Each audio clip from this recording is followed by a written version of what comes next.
Welcome to Zagreb and to the Zagreb Judo Grand Prix 2022. This beautiful city, distinguished by its 18th, 19th century Austro-Hungarian architecture and its pedestrian-friendly streets, which are lined with outdoor cafes and quaint shops, once again plays host to some of the top fighters in the world, all battling it out for world ranking points. Now today we've had 5 weight categories, 3 ladies, 2 men's, and to introduce all the medal matches here on day 1 in this final block is my co-commentator, Sheldon Franco-Rooks. Good afternoon, Neil, and good afternoon to everyone at home. The first of the weight categories is the under 48 kilo category, and we're going to begin with the first of the bronze medal contests. That features Tuksa Beda of Turkey. She's up against Milica Nikolic of Serbia. It'll be Beda in the white judogi, Nikolic in blue. Go on, you go ahead. The referee in the middle of this one is Liao Chunchang of Chinese Taipei. Neil, beg your pardon. I was going to say that, we're talking about world ranking points and the fact that it's very important now. This is the 3rd world ranking event prior to the Olympic Games. It starts 2 years in, and this is the 3rd event. Now, every one of these can gain world ranking points as they get nearer to the medals, and it can improve their ranking coming into the next event, and then of course it can qualify them for the Olympics in 2 years' time.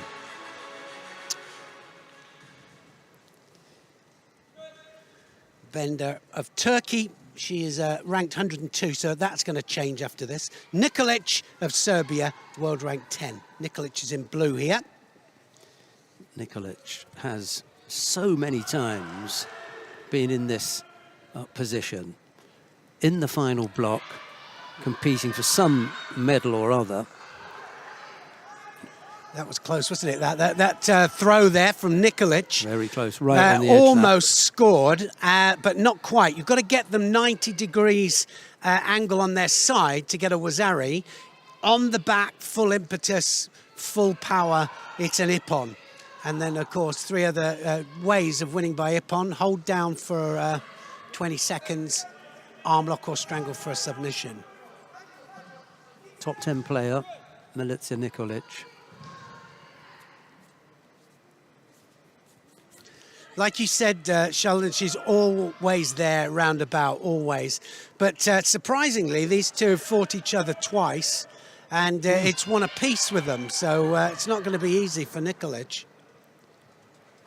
Nikolic has an uncanny way of ending up in 5th place 3 times in a Grand Prix, 4 times in a Grand Slam, and on 2 occasions at the World Championships, ending up in 5th place, and once at the Masters, if you want to throw that in as well. So she really want to avoid that, and 7 times in a Grand Slam, a bronze medal winner. That's a lot, isn't it? And it could have been, so much better, just turning those losses around. But here she is again. She's consistent, that's for sure. Yeah. She's going to get there. And I think one of the things that you were just mentioning, Neil, about the seeding, that really helps, because she avoids the top 8 in the first round and even in the second round. So it's not until you get to quarter-final you're going to fight someone in the top 8. And as a top 10 player, she's really holding her own. So she's going to be round and about towards the end of the contest. That was across the chin. Yeah, this strangle is, you can do it with the jacket, you can do it just a naked strangle, but it's got to go either at the side of the neck or it's got to go across the windpipe. It can't go across the face, the pressure. And you can do it with the jacket as well, but it has to go underneath the chin, like Sheldon said.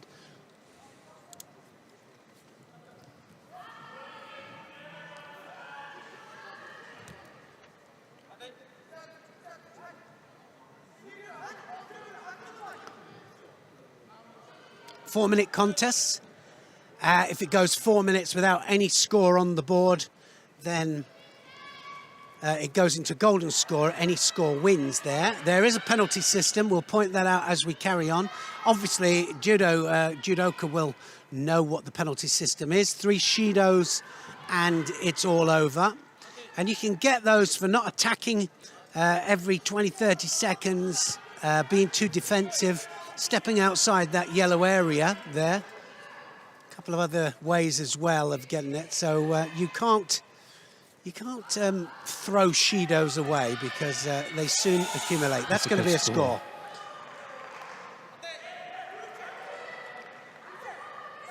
Well, again, she's down here, and that was a continuous movement there. Nice seeing Aggie there from Bida. Now she's fighting from behind again, and that's it, all over, is it? That, well, it wasn't quite the angle, not quite 90-degree landing. He's not giving them away, is he, Mr. Lau? No, well, that's the thing, isn't it, as well? He's pretty sure on that, you know.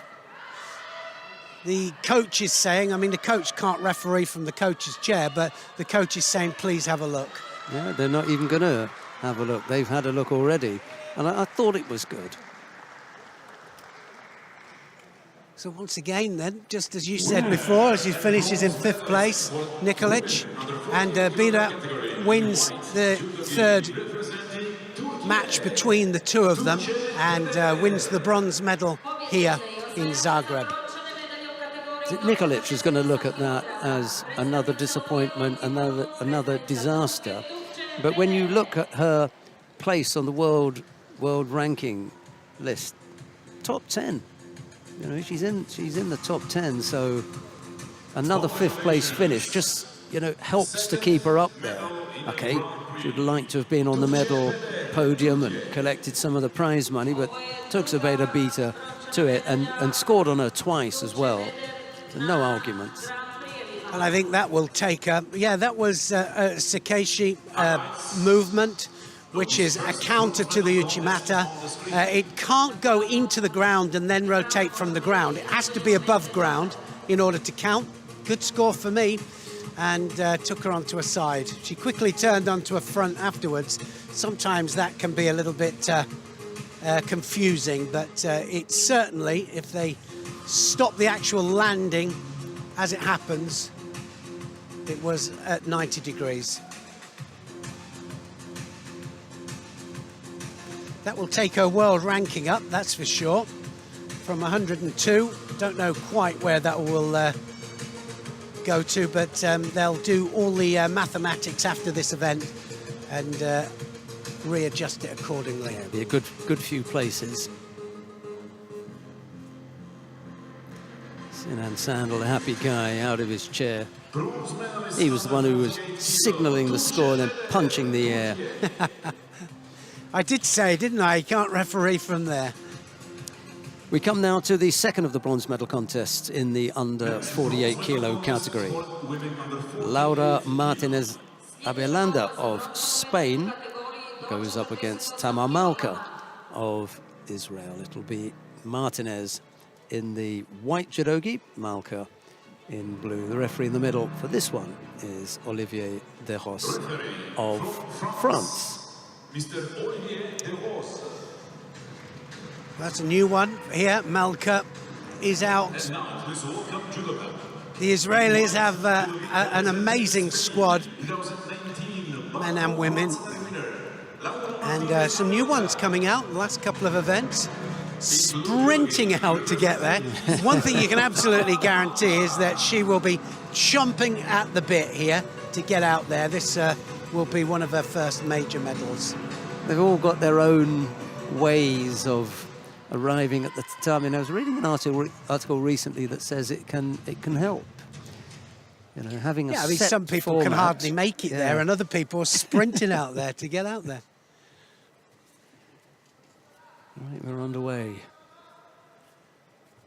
So Martinez, Spain in white here. Malka, Israel in blue.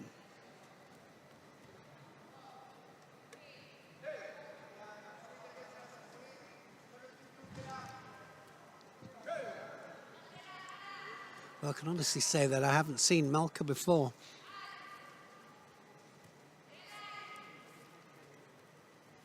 But you know, when you've got a good squad system and you have good cadets, good juniors coming through, and they feed into the seniors then. They make the transition very, very quickly. And of course, it helps when they see their fellow team members there winning medals. They think, well, I want some of that, definitely.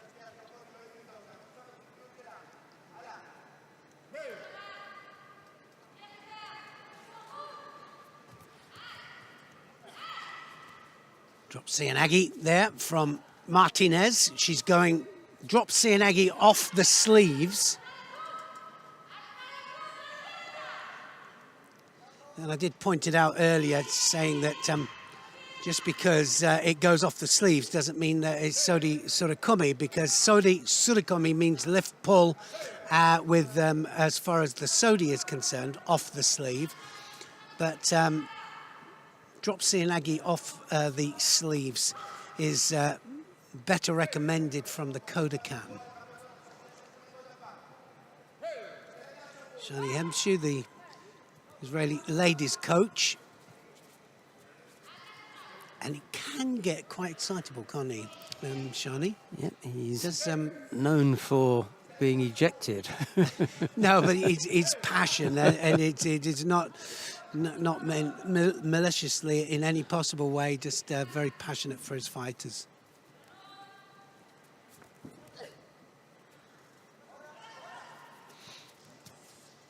So she's got to do something now. Malka is behind on attacks without a doubt. She'll get Shido, I think, here. 22 years old. Malka, she does pick up the Shido.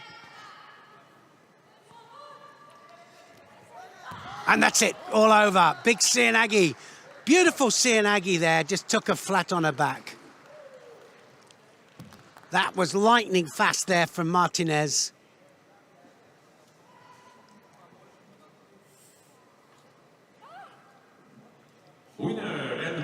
Yeah, you can tell just how pleased Martinez is with that finish as well.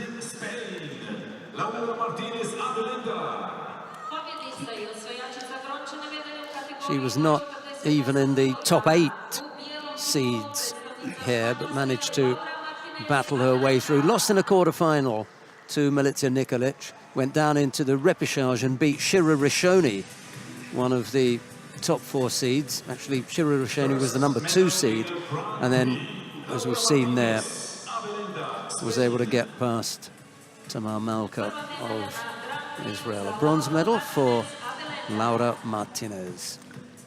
Beautifully taken, wasn't it? She just went straight onto the lapel there.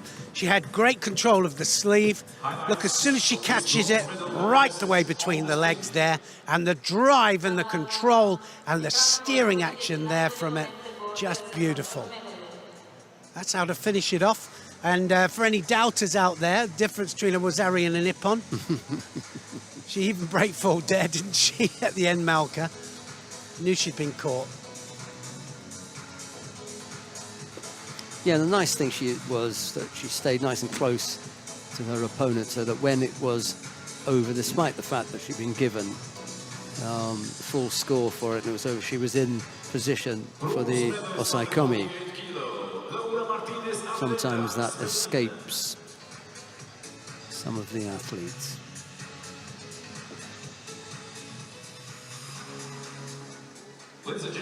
Right, we come now to the final of the under 48 kilo category. Melanie Vieux of France goes up against Koga Wakana of Japan. Little Vieux in the white judogi, Koga in blue. And the referee in the middle for this one is Vladimir Nutsubidze of Georgia.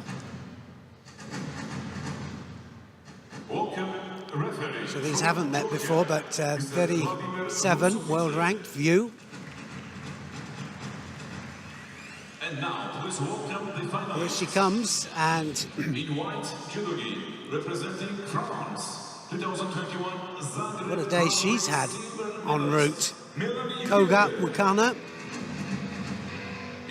former Paris winner, one of the toughest tournaments in the world, 2 times a silver, as well as being a world silver medalist as well. So she has great pedigree, Koga. Just been working her way through very methodically today. Viewer, oddly enough, was silver medalist here last year. Zagreb Grand Prix 2021. Well, here we are in 22, and she finds herself in the final again. It's funny that sometimes you get an event that it just suit you. Yeah, I don't know if it's the place or just the atmosphere, but yeah, certain events I found, you know, when I was competing that I had better performances at. She's looking for the shimiwaza. Yeah, she gets it. How quick was that? Good shimiwaza, good transition down there, and Koga made that look very, very easy. She gets a submission from the strangle. She was using the jacket. She had to go underneath the neck, but she made that look easy. She's not even broken a sweat. Well, that's what we were talking about just before we came on air, the all-round game that Japanese lightweight women have. Once in a while you'll get a couple of them who tend to be serious newaza specialists, and then they're found out later on because the tachiwaza isn't there, and then they struggle, and unless they get you in newaza. Koga's not in that mold. She can throw as well, yeah, but she's devastating in newaza. All the Japanese lightweight women. Absolutely. She had no doubt. You know, you can tell sometimes the body language as they're coming out. The confidence, and look at that, leaving, just staying there, just a second too long, and Koga creates the space. Creates the space, dives underneath there, catches the jacket at the far end, and then just works it under the chin. Now it's underneath the chin. The referee got a good look there, exactly where it was. She gets the leverage by going onto the leg there. She goes into the crook of the leg, not to have a straight leg, and applies the pressure.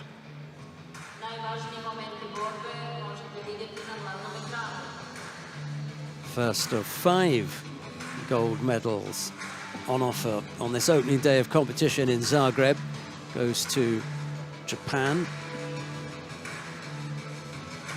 It's Koga Wakano who takes the gold medal. Well, that was all over pretty quickly, that weight category. We come to the first of the bronze medal contests in the under 60 kilo category. And here we are again. This time it's Koga Genki of Japan. He goes up against Maxime Merlin of France, another France-Japan matchup that features a Koga. And the referee in the middle for this one is John Ramekers of the Netherlands. Well, Koga Genki, his father was one of the greatest judoka of all times, 71 and 78 kilograms. He was a 2-time world champion, Olympic champion. And Koga just recently won the All Japan weight category championships, beating the Olympic champion in the final.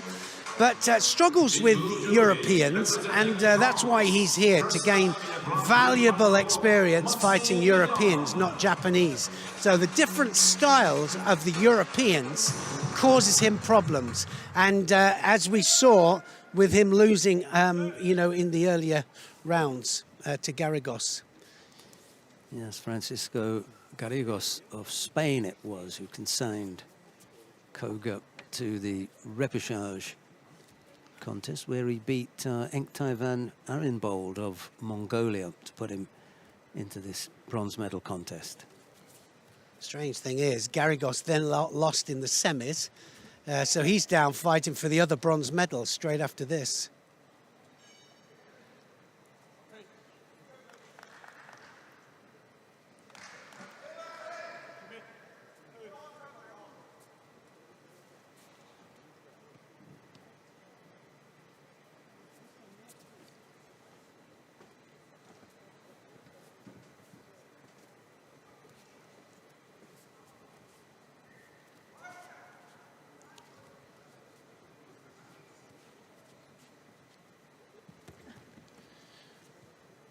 Lightning fast Seoinage there from Koga.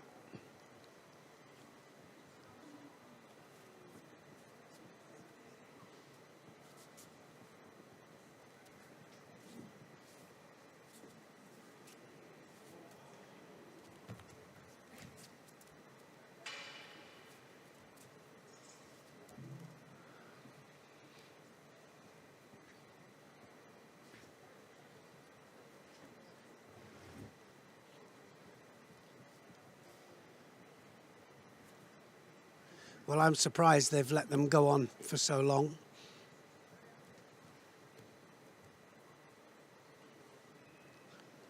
Got a possible chance here of turning this, but yeah. Oddly enough, it was just beginning to look as well, though he was opening him up. I thought, no way. And then all of a sudden I thought, well, just a possibility here. Yeah. No, However, Mate. he was given a chance. He can't complain about not he was. having had long enough. He just wasn't able to bring it to fruition.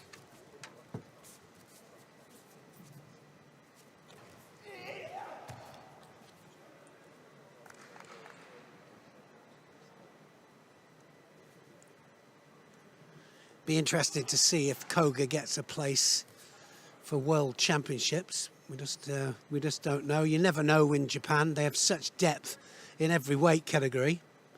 60 kilos, they've got a lot of depth. That's probably on that. It's got the same strangle there. Yep. And Koga gets the submission off Merlin, and it's all over. 2 Kogas, 2 Shimiwaza. But not related. No. No. And they both finish off French opponents in exactly the same way. But not related. But not related. Winner and bronze medalist for men under 60 kilogram category in white judo representing Japan, Koga Genki. Yeah, the first of the bronze medals in the under 60 kilo category, going the way of Japan. Koga Genki over Maxime Merlin of France. This is second medal in the Grand Prix for Koga Genki, Japan. Just an interesting note there from our stadium announcer, saying that it was the second medal in a Grand Prix from Koga Genki.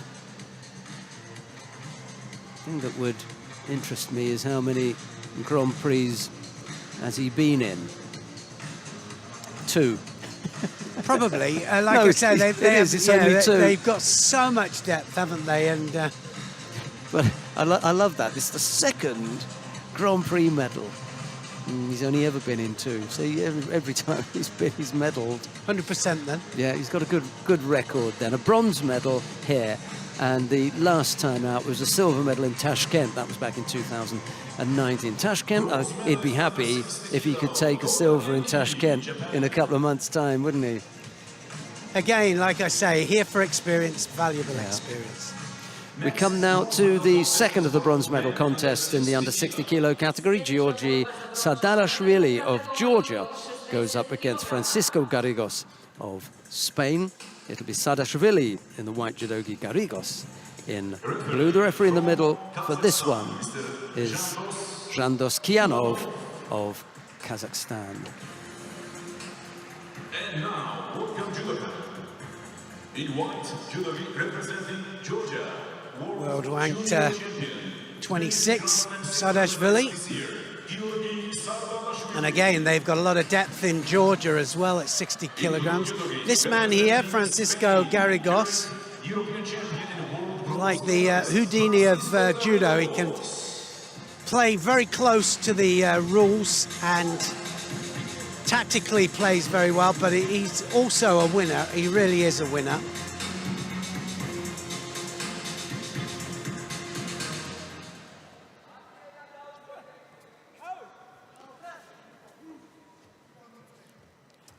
In the top 10 at the moment at 60 kilograms, Garrigos.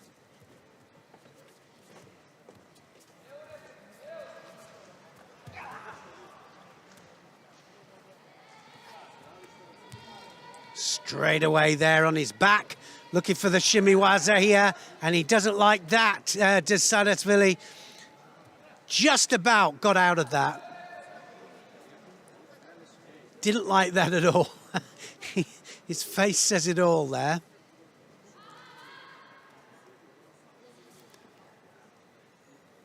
Nearly an early bath, wasn't it, then? Garrigos was junior world champion in 2014. Sadalashvili was junior world champion last year.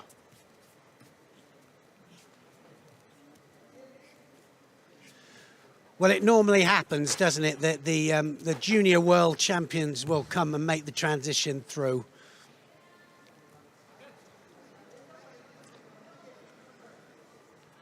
Doesn't always mean that they're going to be senior world champion, but Sadalashvili is one that they're putting a lot of hope into. It's a weight where they've had a degree of success. Mind you, can you name a weight where they have not? No, I mean, when you consider 3.5 million people in Georgia, it's about the same amount as in Mongolia. And it's amazing, isn't it? The depth in all of the categories that they have. So they're just a fighting nations, really. I mean, we could talk just in recent times. We don't have to go, you know, that far back. But at 60 kilos, Lukumi Chukvimiani, world champion. 66 kilos, Lasha Shavdaturashvili, Olympic champion. We can call him for world champion currently at 73.81. It was, who do I want to say? He moved up from 81 to 90. Churikishvili. Churikishvili, After Churikishvili at 81, at 90. Well, you can just take your pick. There's so many of them. It's just unbelievable. It just is incredible. And all stems from their form of wrestling, Yeah, 100 kilos. Well, we've got Liptiliani now, but... And a plethora of heavyweights. And the heavyweights, yeah. I can tell you. And like I say, plays the rules very, very closely. And then when it suits him, he'll take his moment. Neil was talking about the learning process. Well, the 19-year-old Sadalashvili is obviously going through the learning process. This is a reasonable place for him to do it. An IJF Grand Prix and the bronze medal contest, going up against the much more experienced Francisco Garrigos. Single Shido against Garrigos. We've got a minute left to go. Sometimes it works to their advantage, doesn't it? Because they can just go in there and they've got nothing to lose. Just in they go. It's going to yes, it's going to be, is it? Oh, that was so close. Now, can he take him down onto his back here? Garrigos in all sorts of problems here. Needs to keep that arm stretched out to put the pressure on and then be in a good position for the Osakami. He was poor. Sorry about that. Just took the leg. You've got to get the leg free.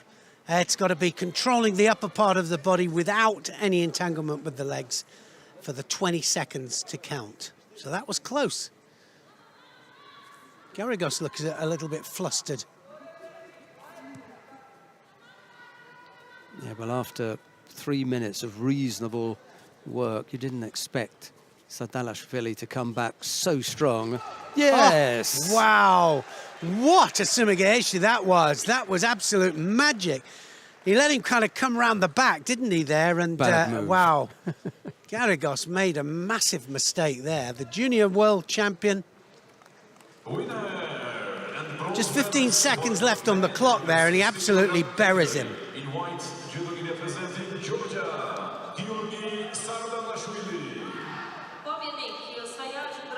Sadalashvili, classy finish there.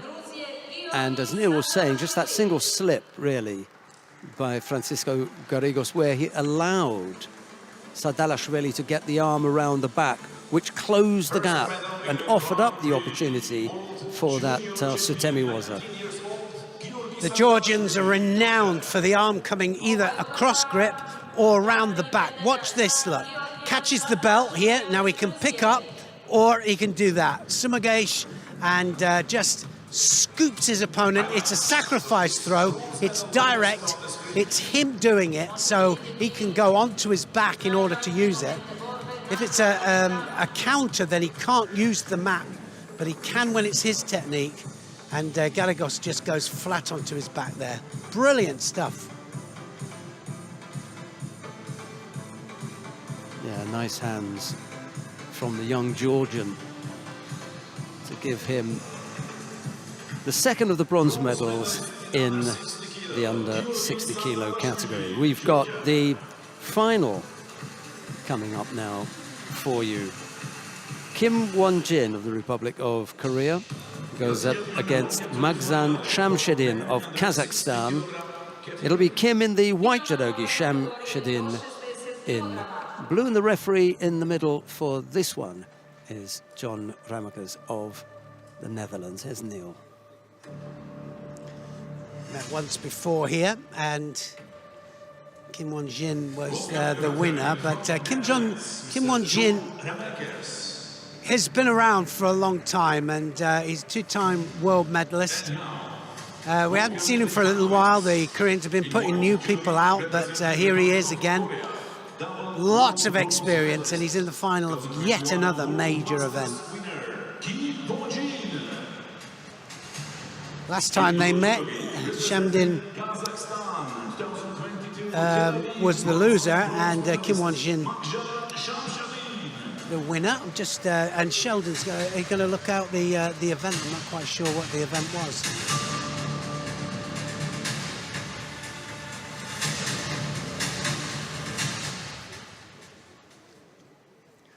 So men's 60 kilos final here.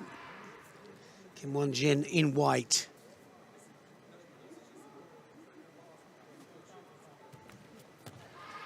Straight away in for the Osoto there, Shamshidin. Well, that attack was right off the grip. Yes, they met once before at the Grand Prix in Tel Aviv. That was 2 years ago. And it was Kim Won-jin who won there in round 3.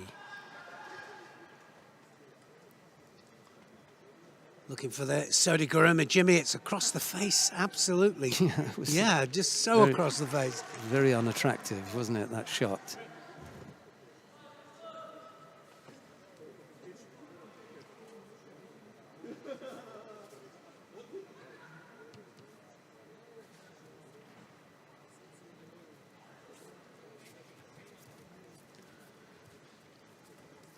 Oh.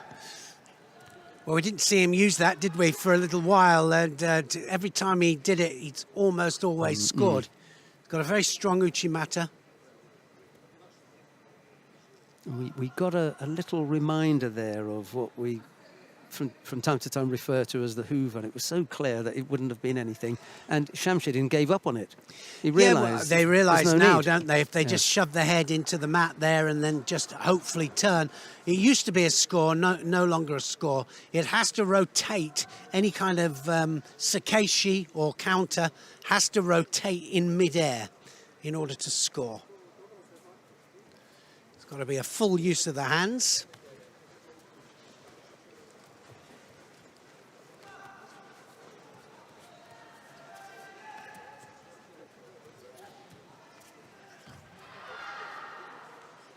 Going for it, isn't he, Shamshidin? Yeah. Especially from that awkward position that he just launched that attack.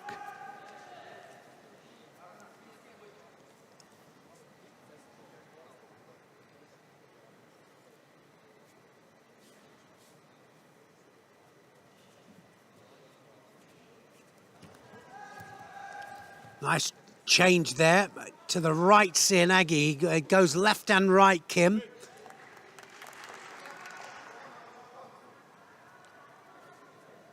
Often refer to the fact of going over both flanks, a little bit like in football, the analogy there of going down the right wing, then changing it to the left wing.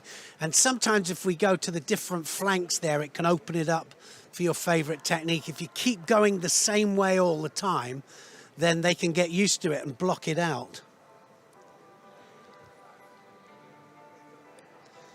So he had quite a lot of support there, Shamshidin, up there in the crowd. Yeah, a few of the Kazakh team, including in the middle there with the cap, Yildiz Smetov.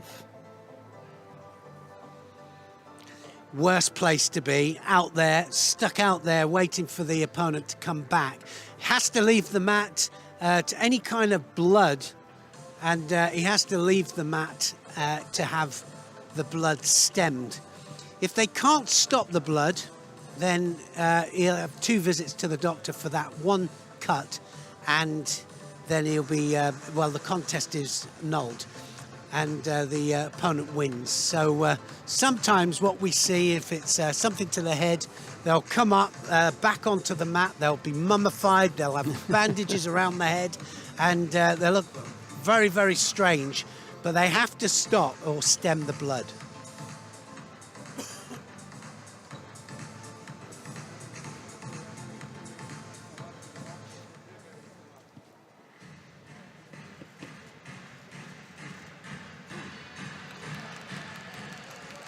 Well, here he comes, and Kim all wrapped up, and that's a horrible feeling. I mean, that just sometimes it covers the nose and everything. It doesn't cover the nose here.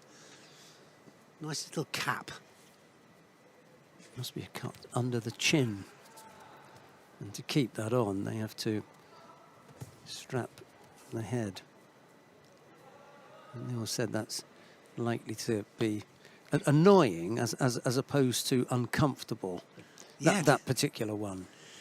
Yeah, because you know it's there all the time, and yeah, it is. It's really annoying.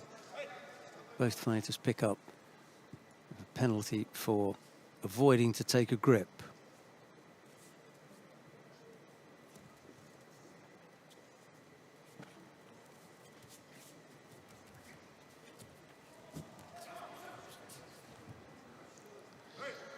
Shamsuddin wants to get close. He wants to underhook with the arms, and Kim doesn't want any of it. He wants to keep him at bay.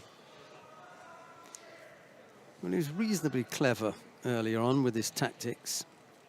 Kim, we'll have to see whether he manages this one as well. Step up the attacks, get ahead, stronger gripping, be first. All of those sorts of things will come into it. Not too far away with that.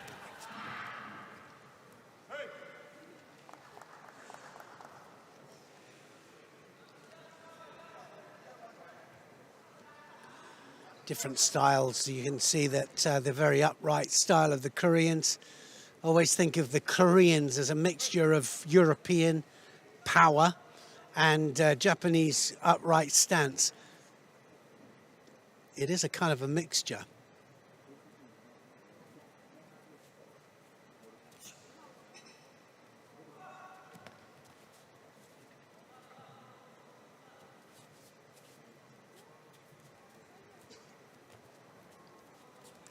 He wants that arm over the top there, Kim, and Shamsuddin doesn't want it at all. Golden score. Well, if he'd managed to keep hold with both hands, that could have been interesting. That last action with the Uchimata. Turned in really strongly, but just lost contact with the hand. Well, one of the hands. The move fell apart.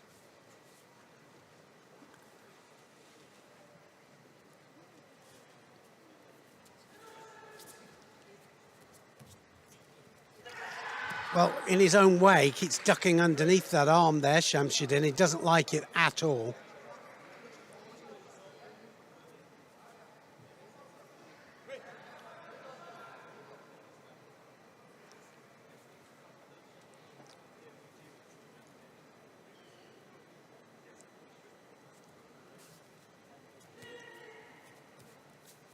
So watch Kim come over the top here, and Shamsuddin will just try and get rid of that hand as quickly as he possibly can. He doesn't want Kim to have two hands on him.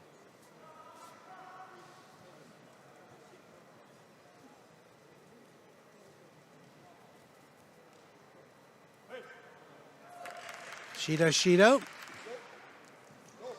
So, well, they're patting off each other's grips and they're not gripping up. So one more penalty either way and it's all over.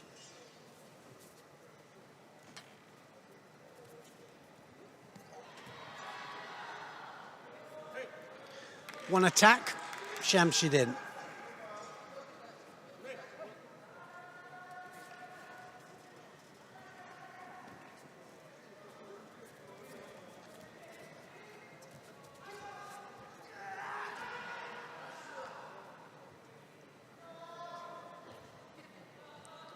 Well, credit to Shamsuddin, he's really going for it. He's really taken the fight to Kim. We've had a minute and a half of golden score already. It's gone so quickly.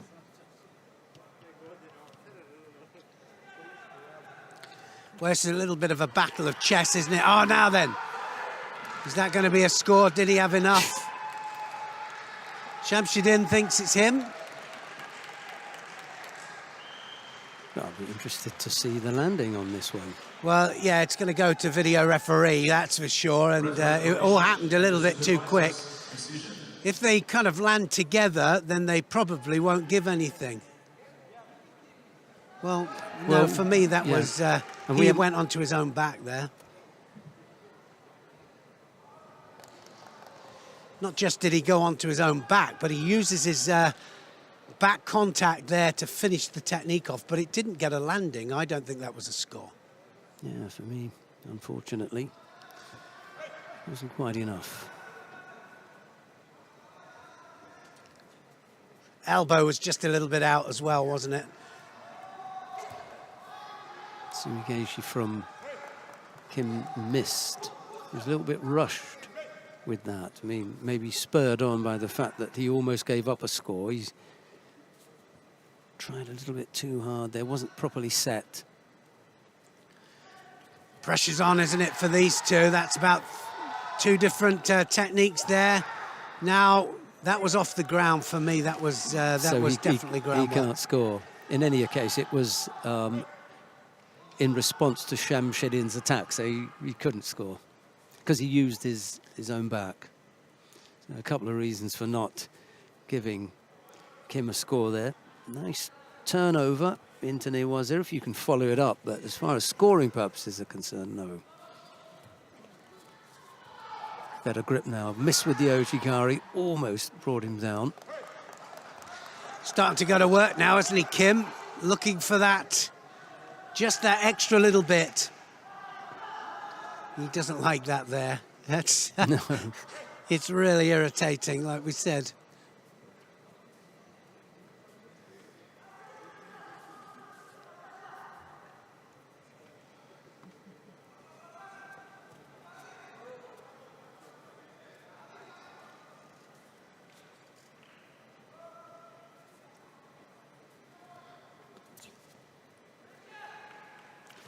They'll have to grip. They will just have to do it.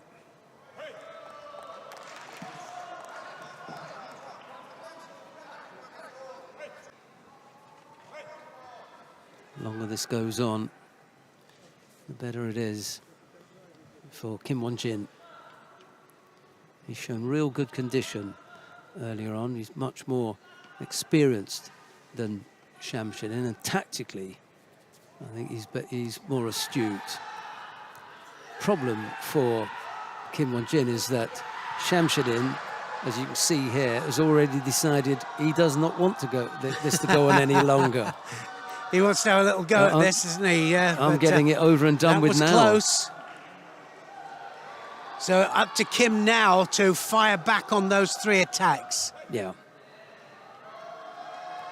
Got to. The pressure is really on here. He's just behind on those attacks now, and if he's not careful, he will be the one to get the third Shido. And there's another attack there, and he's looking off the ground there to do the Sumigaeshi, and it's just not going to happen. Yeah, Shamsuddin is going to steal this one from Kim. He's really got to come up with a big attack now. One more attack, I think, for Kim. Yeah. He's got to, for Shamsuddin, sorry, one big attack, and he will wrap this up. But we said that before, and then all of a sudden Kim attacks, and then it's back to the start. There's going to have to be a stoppage here whilst they put the bandage back on as well.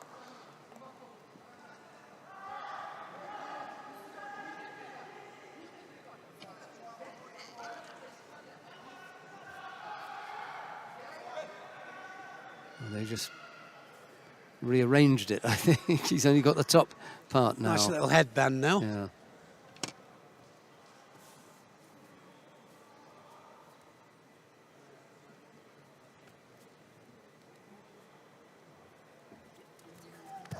Oh, nice change of direction.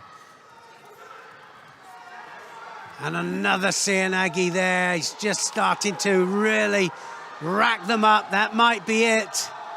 I'd like them to give one more cycle. That's it. That was it, yeah. Good work rate. Even Kim there didn't bat an eyelid there. He knew it had gone. Winner and gold medalist for men under 60 kilogram category.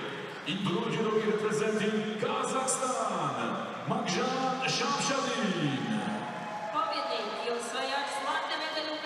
Yeah, well, they both worked incredibly hard during that contest, and Shamshadin just shaded Kim out in the end. We were talking about counting up the attacks and just getting that, you know, your nose in front, really. That's what we were talking about here. Shamshadin very cleverly managed to keep up a good tempo, and it was good enough for him to take things in the end.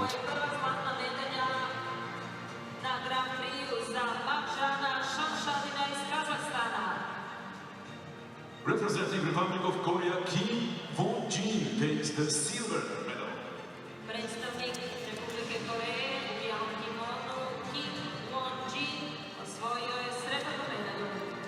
Highlights on this final. Just enough work from Shamshadin, and it was the right amount of attacks.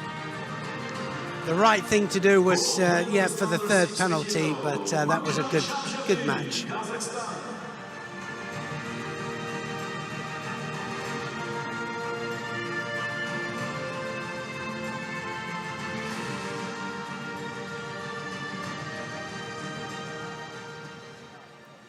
We come now to the awarding ceremony for women in the under 48 kilo category. Ladies and gentlemen, welcome to the medal ceremony for the women's under 48 kilogram category.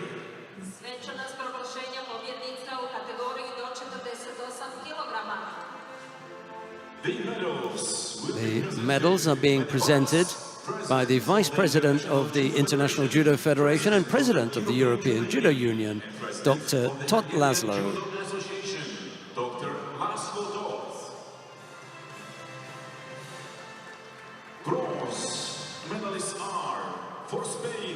The first of the bronze medals goes to Laura Martinez Abelenda of Spain.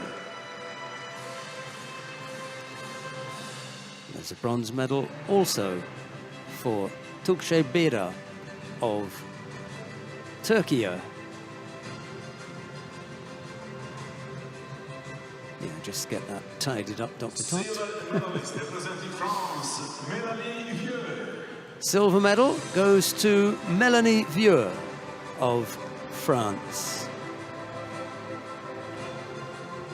And gold medalist representing Japan, Koga Wakana. But the gold medal goes to Koga Wakana of Japan. Made that look easy, didn't she? She just had full of confidence as she walked out there. Catches the shimiwaza. Look how she works this underneath the chin. Right the way underneath the chin, and in the end there, just applies the shimiwaza for the submission.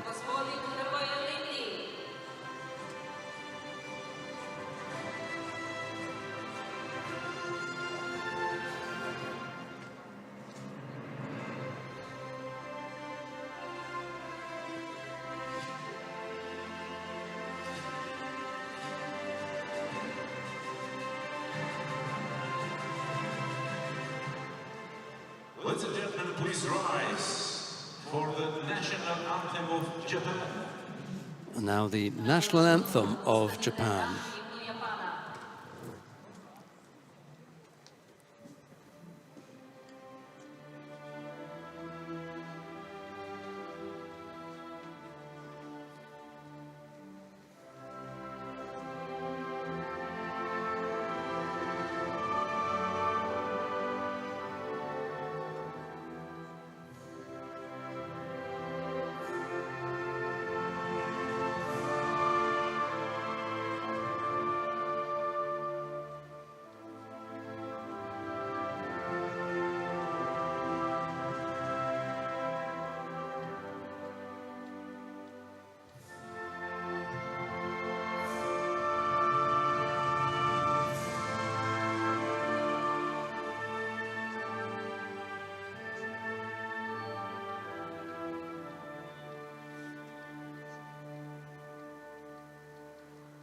Thank you very much.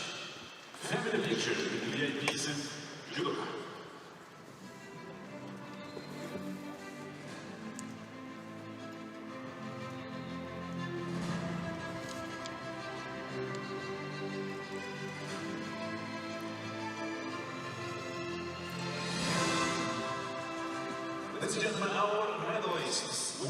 Beda and Martinez were the bronze medal winners. It was Viewer who picked up the silver.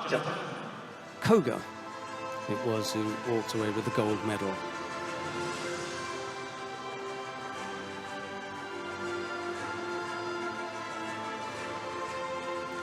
Coming up next, the medal matches in the under 52 kilo category, the first of which is a bronze medal contest between Mascha Ballhaus of Germany. She goes up against Fabienne Koscher of Switzerland. It will be Ballhaus in the white judogi, Koscher in blue. The referee in the middle for this one is Cho In-chul of the Republic of Korea. He knows a little bit about former world champion himself. Finals, yeah. There comes Mascha Ballhaus. In white judogi representing Germany. 2021 Paris Grand Slam. And there is the world bronze medalist and 5th place at the Olympic Games, Fabienne Koscher. In blue judogi representing Switzerland. The World Championships bronze medalist and also bronze medalist at Paris Grand Slam last year, Fabienne Koscher.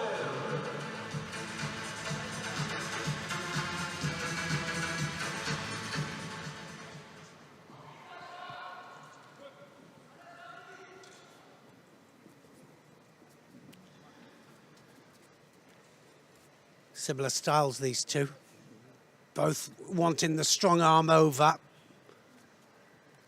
So they'll try and pin the sleeves down, and of course they can't do that for too long without doing something with it.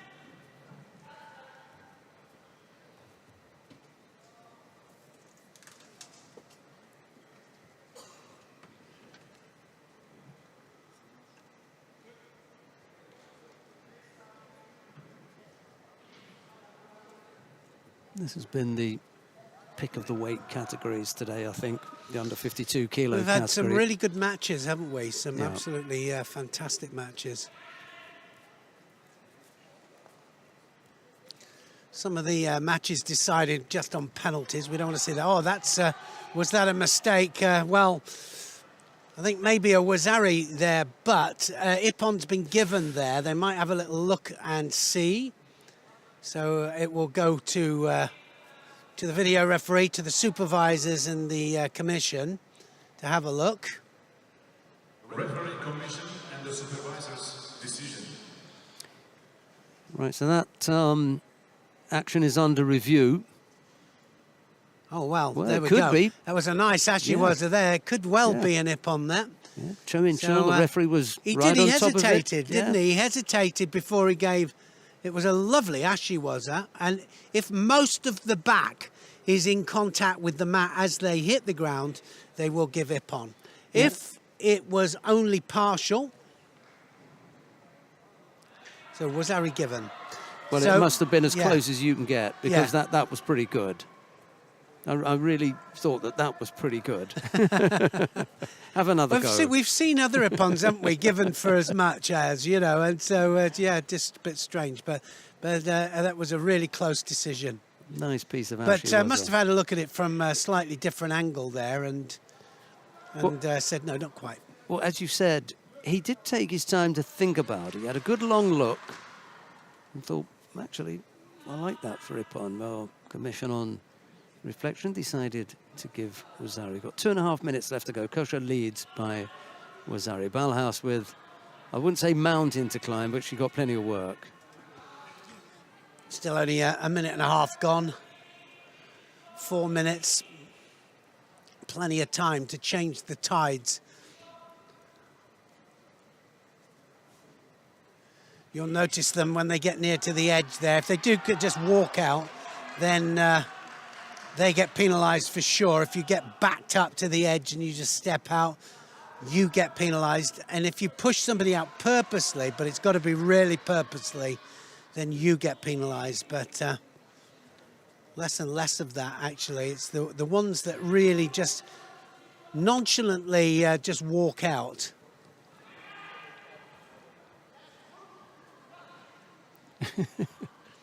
Gosh, we're trying to find a way to keep Ballhaus from escaping. Really wanted to keep the action going.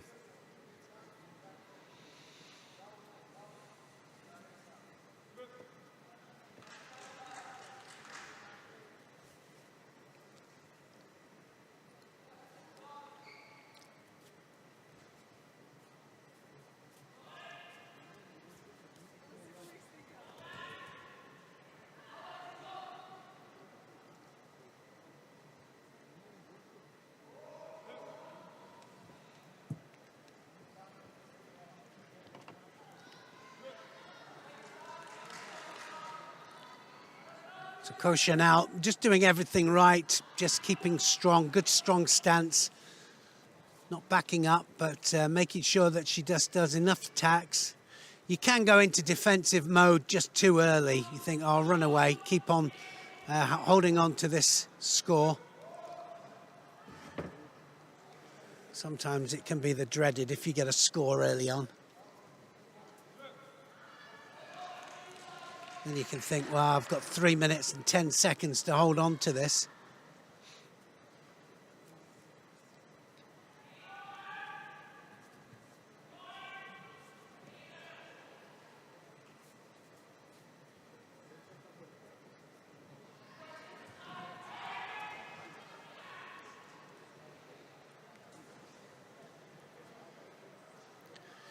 Got to look as if they're really going for the groundwork here, and it's got to be not just time wasting, but with the full intention of scoring an ippon. 21 seconds. Family up there, do you think? I wonder. Could be. Didn't have to come from very far, to be honest. True. Maybe southern Germany and Switzerland. Just drive. False attack from Kosher, picks up a penalty. Ballhaus then almost runs on to a technique, but there was very little time, so one can understand why she was keen to get over there. Unfortunately, he's put her in a bad position, and time is going to run out on her now.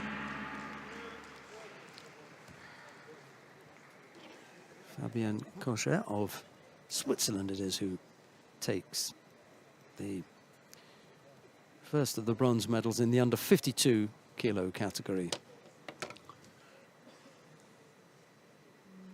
Winner of the bronze medal for women under 52 kilogram category in blue judo, representing Switzerland, Fabienne Kosher. Pobjednica i osvajačica brončane medalje u kategoriji do 52 kg u plavom kimonu, predstavnica Švicarske, Fabienne Kosher. Alexei Budalin, the coach there for Switzerland. He's done a little bit as well, hasn't he? Yeah, originally from Estonia. A couple of world medals and an Olympic bronze medal himself. So, yeah, been there. Got a few. Beautiful little Ashiwaza there just to get the score. And she, well, a better bird's eye view from there. Yes, yeah, just on the side, a little it? bit there. Just on the side. And that's the view that we didn't have. No, exactly. Yeah. Big advantage, of course, that the referee supervisors have is that they can see it from 2-3 different angles. But nice Ashiwaza there, and the winning match. And that equals it all up. That's one all now between the two. Ballhaus was one ahead when they came into this match.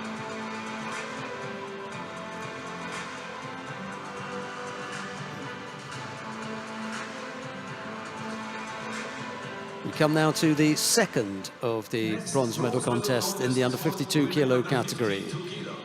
Soumia Irouahi of Morocco goes up against Geffen Primo of Israel. It'll be Iraqi in the white judogi, Primo in blue. The referee in the middle for this one is Martina Progomet of Croatia. And now, welcome to the top. In white judogi representing Morocco, several times African champion, Soumia Iraoui. In blue judogi representing Israel, 2021 Paris Grand Slam winner, Geffen Primo. Well, it always makes me smile when I see the Israelis just running out there. Can't wait to get out there. They're just chomping at the bit.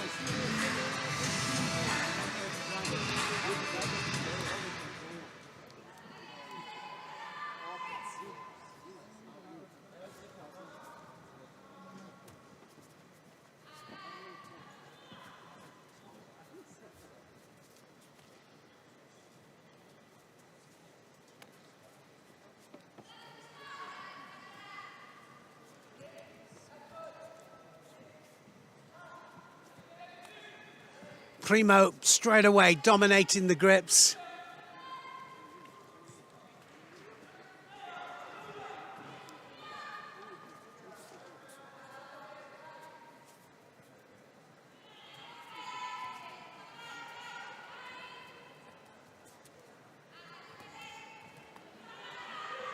Low left-sided Morote Senagi effort there from Iraqi. Primo's able to block it very easily. Felt that one coming. Nice Kosoto then, chased by Iraqi. Not a bad effort.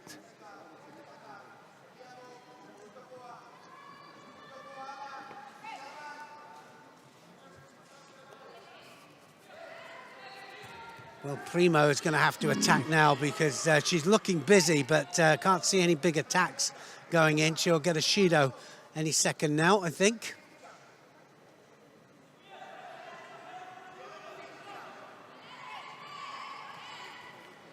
Well, in fact, it was, yeah, she gave it to Iraqi. I thought it should have gone to Primo.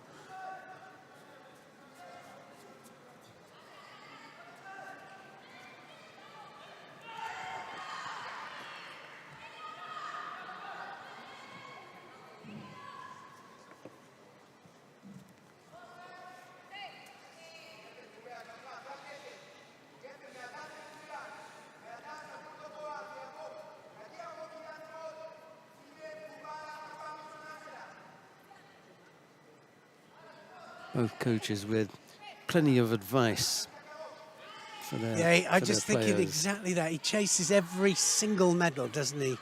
Shani, and he just, yeah, so much advice sometimes, just sometimes it can be a little bit too much advice, can't it?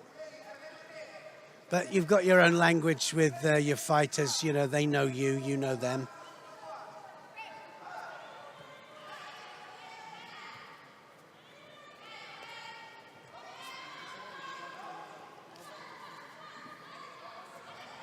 Oh, Sodagari! That's going to be a score, is it? Yes, gets the Wazari for it. Primo gets it.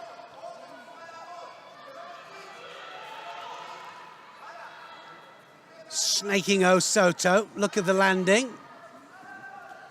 90-degree landing there.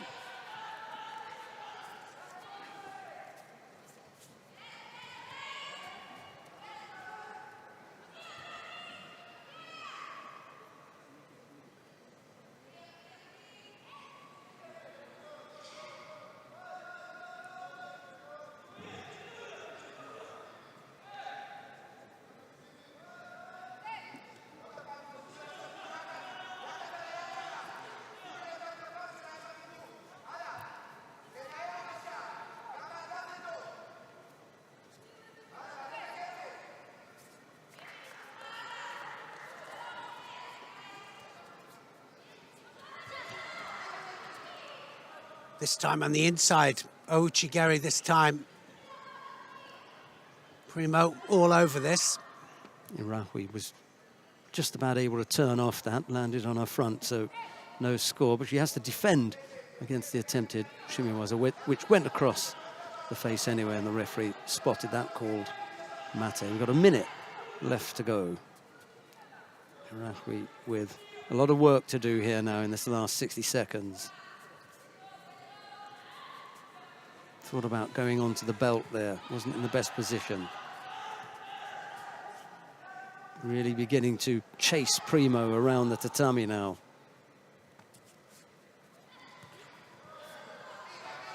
Primo puts in another little attack, and she's followed that up with some newaza as well now. Had a quick look at the clock.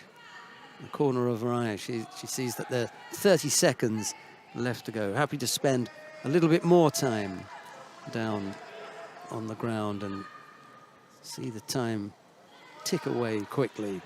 Half a minute left to go. Iraqi got to do something now, and that is a dangerous time.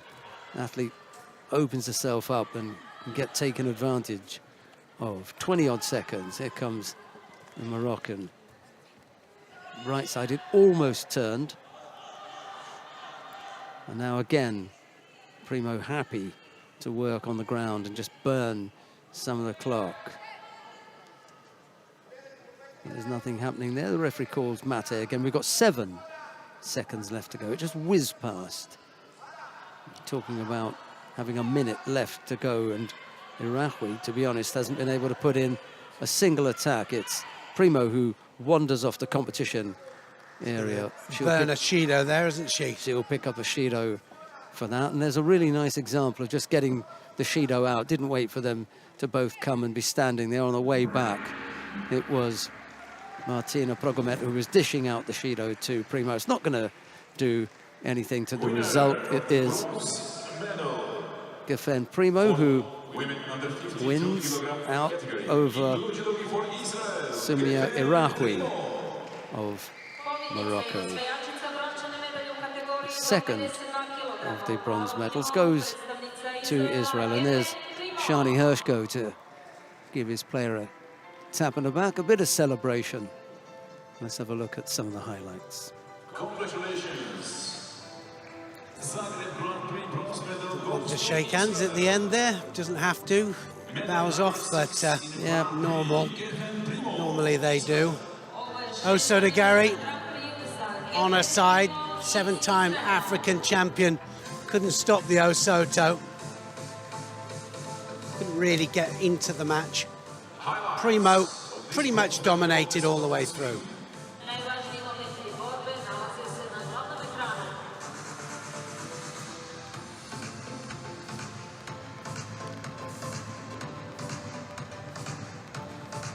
Well, if we were describing a dinner, Neil, I'd have to say that that was the appetizer, because we've got the main course coming up now, and there's still a bit of room, you know. I'm not satisfied yet, so let's hope that we get a full dish in the upcoming contest, because we come now to the final of the under 52 kilo category. Distria Krasniqi of Kosovo goes up against Abe Uta of Japan. It would be Krasniqi in the white judogi, Abe in blue. I'm not going to go too much into the background to this or our expectations for this contest, because Neil Adams is going to do that. I'll just tell you that the referee for this one is Ganbold Nyamtsokt of Mongolia. Neil, take it away. 2 Olympic champions stepping out here. This one here, Krasniqi, is the Olympic champion at under 48 kilograms. She's gone up to a new weight category of 52 kilograms. This is the Olympic champion at 52 kilograms. So everybody's been waiting for this one. They have fought each other once before, but it was when Krasniqi was just playing with the 52 category. She's become Olympic champion since. So's this lady here. Abe and Krasniqi, 2 different styles, but it's going to be all fireworks, I can tell you now.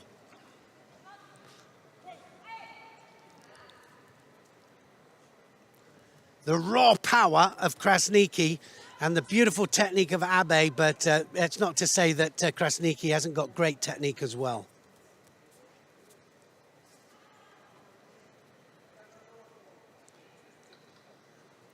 Yes, they've both got really, really attractive throwing skills. Well, that is a mate and a shido for both of them. That's good. Well, it should have been a little while ago, actually. Yeah, exactly. What was so the they're point both of going to that? get shidos for not doing anything. And I tell you what it is as well. They were both in a position where they didn't dare move because they could feel the ippon there. Yeah. They're both massive throwers. Both off counters as well. Yeah, they were both thinking, I'd Uranage. rather a shido. Yeah, let's get a shido rather than anything else here. Look at the speed there of Abe as she goes in. And Krasniki, you'll just see the raw power.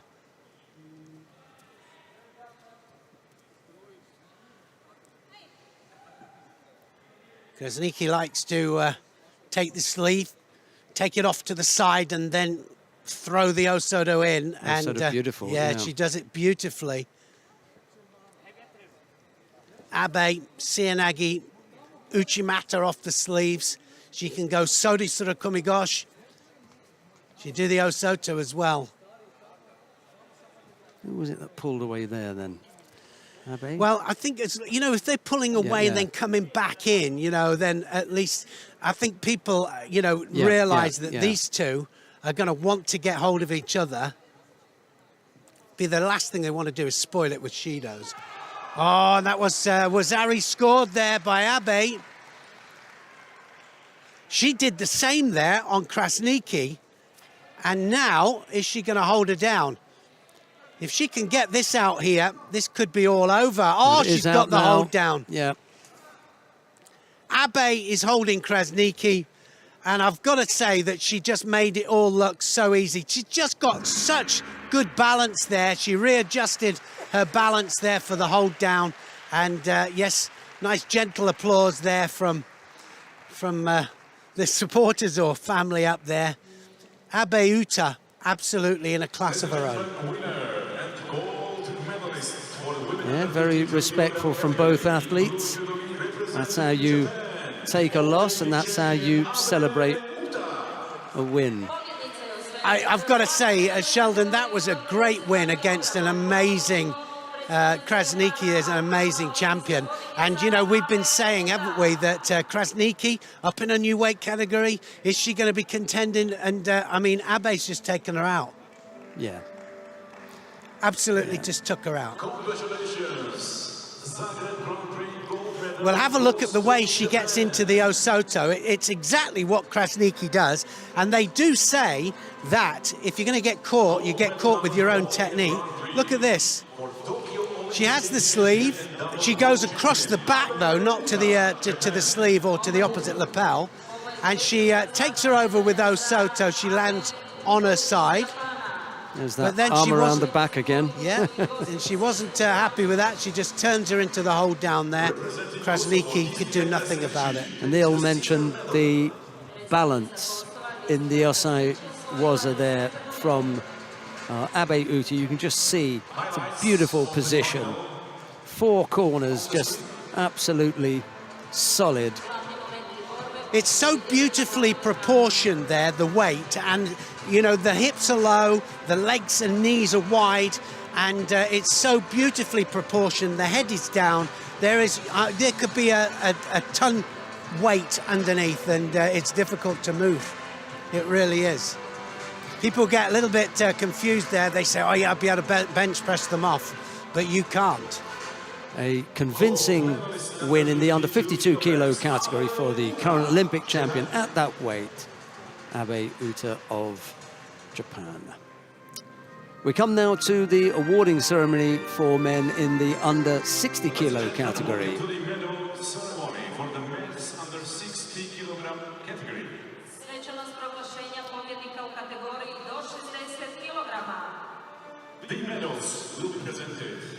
The medals are presented by the Handfield president of the board, Mr. Ante Zigman.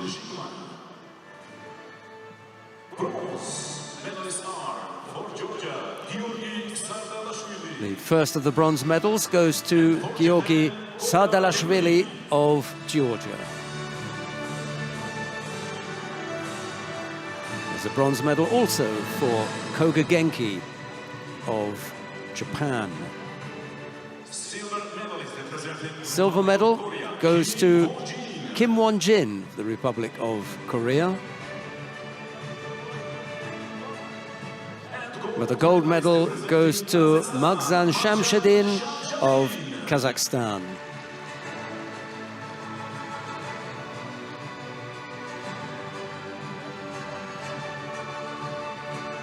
prize money and flowers will be presented by the IJF referee supervisor, Olympic and double world champion, Mr. Udo. Just did enough, didn't he, in that final? And in the end, 3 Shidos cost him the gold medal there, and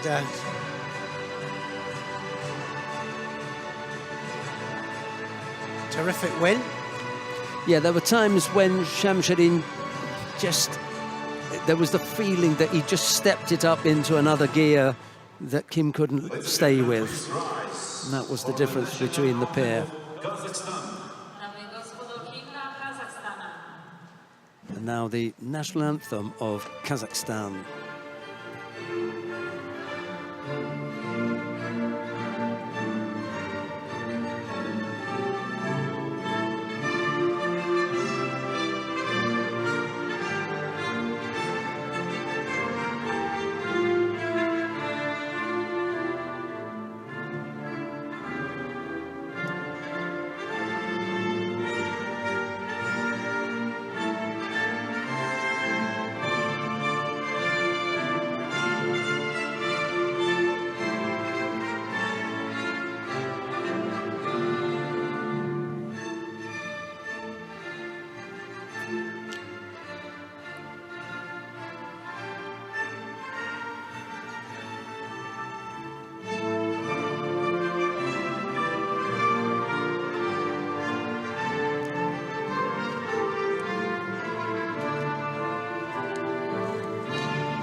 Thank you very much. Family picture in the VIP Center Judo Highlight.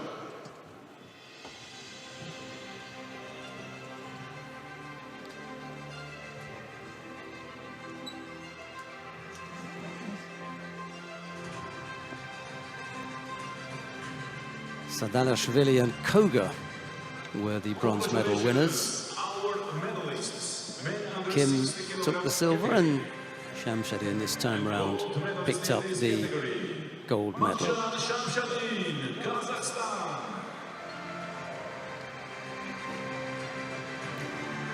Two more weight categories to bring you.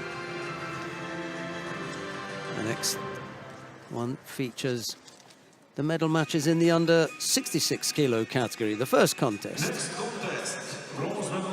is a bronze medal contest between Bayan Munk Naranmandak of Mongolia. He goes up against Yanislav Gerchev of Bulgaria. It'll be Bayan Munk in the white judogi, Gerchev in blue. The referee in the middle for this one is Amano Akiko of Japan. I don't think we got to see this version of Bayan Munk much earlier, did we? We got to see the other. No, exactly. Yeah, the two brothers in there, and I think they've met each other quite a few times as well, but they keep putting them out there, so they've got high hopes for them. Just looking at Gerchev's world ranking there, 256, and certainly definitely going to change, I think, after this. Not sure how that happened. He must have been off for ages. Yeah, no, exactly. He hasn't been in for a while. Really good boy.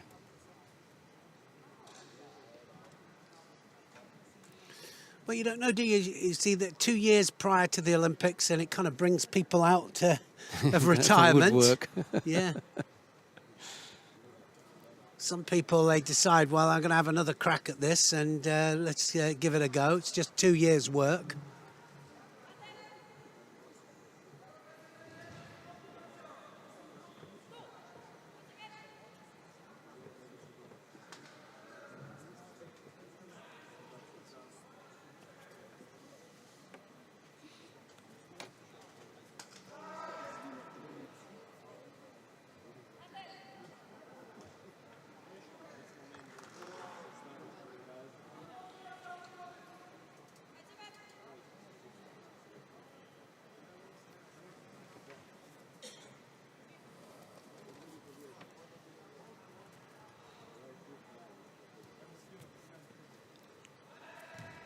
Well, that was almost slow motion, wasn't it? That version of Yoko Tomonagi there, Gurchev came in and just kind of took him off to the side, but it was almost slow motion, but it really had meaning to it. Well, I wonder if he's trying to set him up for something else here as well. He's had a couple of goes at the Satemiwaza. Just thinking about the reaction that you would usually get, and that is because he's trying to pull you on, so your reaction will be to go back. And we did see earlier on one with Milica Nikolic, where she took her opponent over. Slightly different direction, wasn't it? Slightly different direction, but the reaction that she got helped. He's gone over to the side on this occasion. Yoko Tomoinagi, left-sided. Blocked again by Bian Monk. 32 years of age, Gurchev, and I'm just looking here now to try and see where the gap was. Yeah, where the gap was. I mean, European Championships in seniors. He got a second place in the Senior Europeans just recently. So that must have been on the comeback trail then. Yeah, 7th place in World Championships, and that was in 2021. European Senior Championships, 5th place, 2021 as well. So, I mean, but he hasn't done the Grand Prix or the Grand Slams. Just difficult to see how he could slip down to 250 in the world rankings. Well, as you say, the only thing that is going to count in there was that second place in Sofia, and that happened a few months ago. So prior to that, he would have been completely off the radar if he's around 200 now, because that would have been some useful points. But before that, a 5th place finish the year before, should have had some points from that. Yeah, no, it's strange, isn't it? But I can see why. Go on. Right, okay. His second place finish at the European Judo Championships was in the under 60 kilo category. Aha. So there are no points. There we go. There. So gone up to his new weight of 66, and that's just us not noticing, isn't it? Yeah, I hadn't. I thought about it. I thought, no, I've seen him at 66 before. So what we could do is to see that he's number 22 in the world. At 60 kilos. In 60 kilos. There we go. So that's why we were just... we were dumbfounded. How could he have dropped off the thing so quickly? Well, he hasn't dropped off. He's number 22 in the world. So he's having a run out at 66 here. He bails from that grip.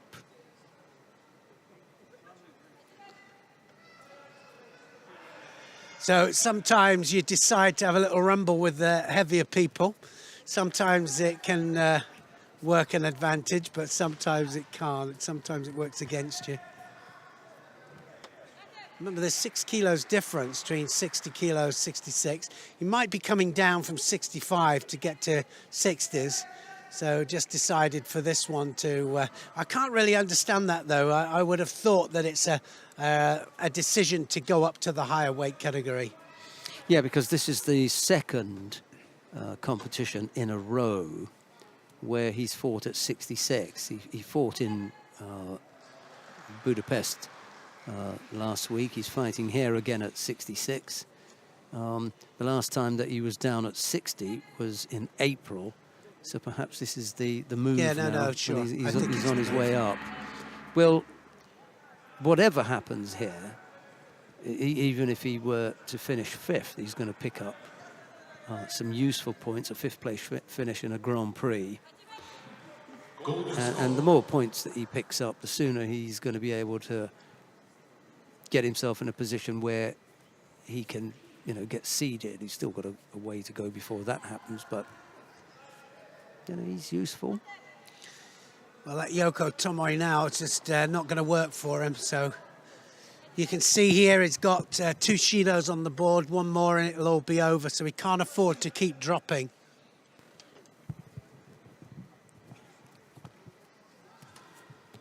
Ah, that's a good one though. And almost onto the arm. Yeah.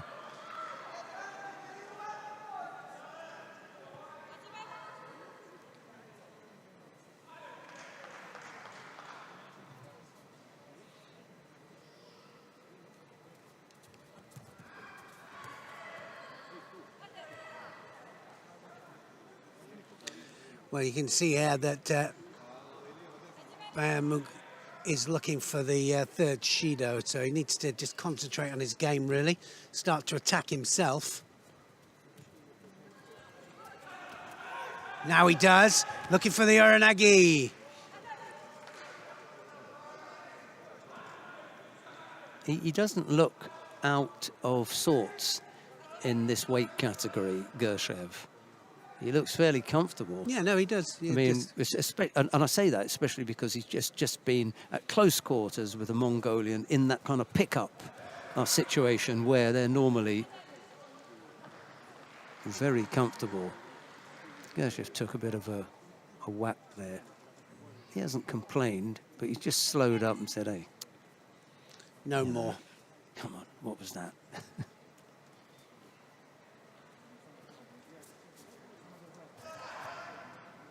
Again, it looks as though it's poor, and then he moves him off to the side. He does. He moves them, yeah. It's just his way of doing it. And that was not the best shot. If you'd seen that from the side, it would have looked it would have looked like a better attack.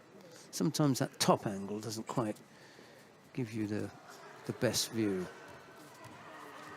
Uchimata was in there, wasn't it? I like these brothers. These brothers have really nice technique. He's just edging ahead here for me, Bayan Monk. Gerchev's got to come up with a big attack, and it can't be some counter. Almost gets countered himself. Nice little code. Yeah, he got wrapped up and then pushed the other way. Didn't quite get the landing, did he? Yeah.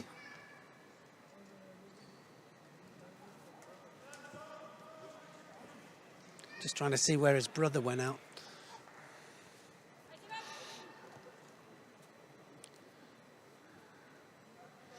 Top end there, and Bayern Munch went out in the quarterfinal stage.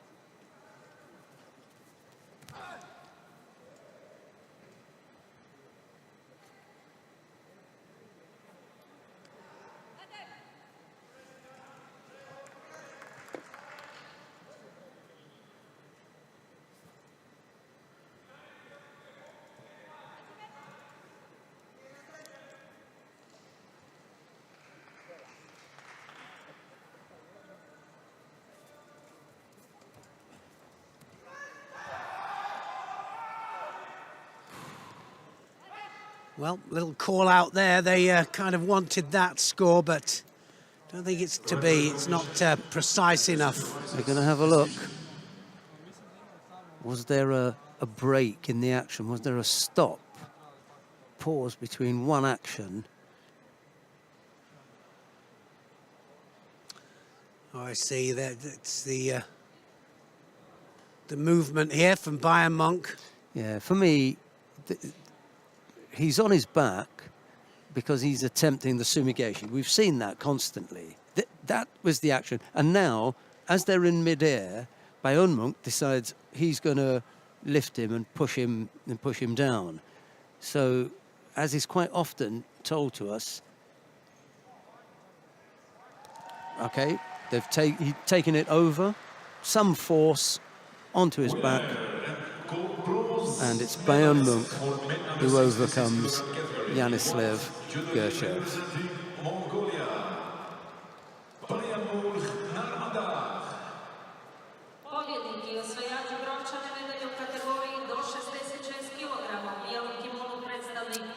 Well, you can say it's Tewaza. We will have another look at it in a second, and it definitely is Tewaza, but did he change the direction? Yes, he did. So want to look at for sure.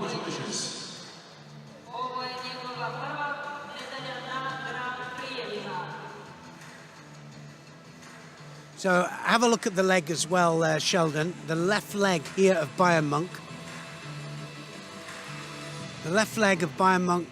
Highlights of this bronze medal. Or is it the right one? Both, I think. Yeah, because he's the left hooking one, in with the... He hooked in. Yeah. So It goes very high yeah, up. no, it goes high. But the left leg was a little bit lower. Yeah. The right leg was higher. Good reaping action. Yeah, his intention here is to throw Gershev. Legs come into play, hands take control. There's some force. He just loses the left at the end. But yeah, okay. Absolutely, I'm happy with that. I can accept that. I can accept that. Yeah. And Gershev as well. Yeah, He just yeah. accepted He it. would have claimed it. 66 kilo. Bayern Monk Narmandak of Mongolia takes the bronze medal. Okay, we've got a second bronze medal contest coming up. Ivo Verhulst of the Netherlands goes up against Lucian Boz Dumitrescu of Romania. It'll be Verhulst in the white judogi, Boz Dumitrescu in blue. And the referee in the middle for this one is Ganbold Niamsok of Mongolia. And now, please welcome judoka. In white, judogi representing... He's only young, Verhulst. in the Grand Prix final block. First time in a Grand Prix final block for the Dutchman. Representing Romania, also first Yeah, slowly working his way up the world rankings. This man here, the screw of Romania.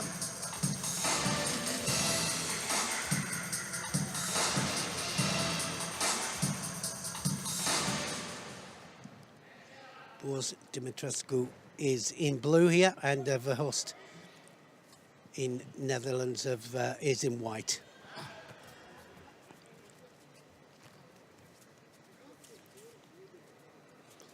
Don't know why I get the feeling we're going to see an Ippon here.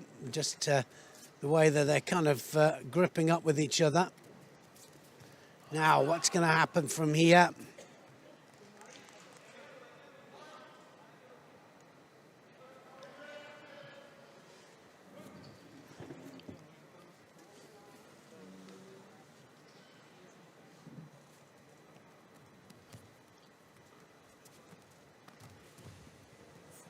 Almost.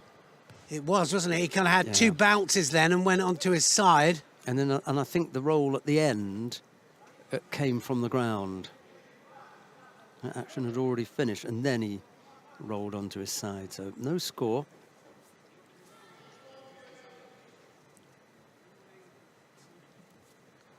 Verhulst up from the European and the World Cup tournaments. It's a natural transition, and then back up to the Grand Prix, Grand Slams. Just has to be a little bit careful with that attempted counter. He picks up a penalty, but against a higher quality athlete, he won't be able to hang around thinking about that counter. They adjust very quickly. Oh, nice change. Yeah. Like you said before, it's all his technique there. It was him initiated. He landed on his own back, but it was nice. Nice and upright. He's tall for the weight category. Moves well.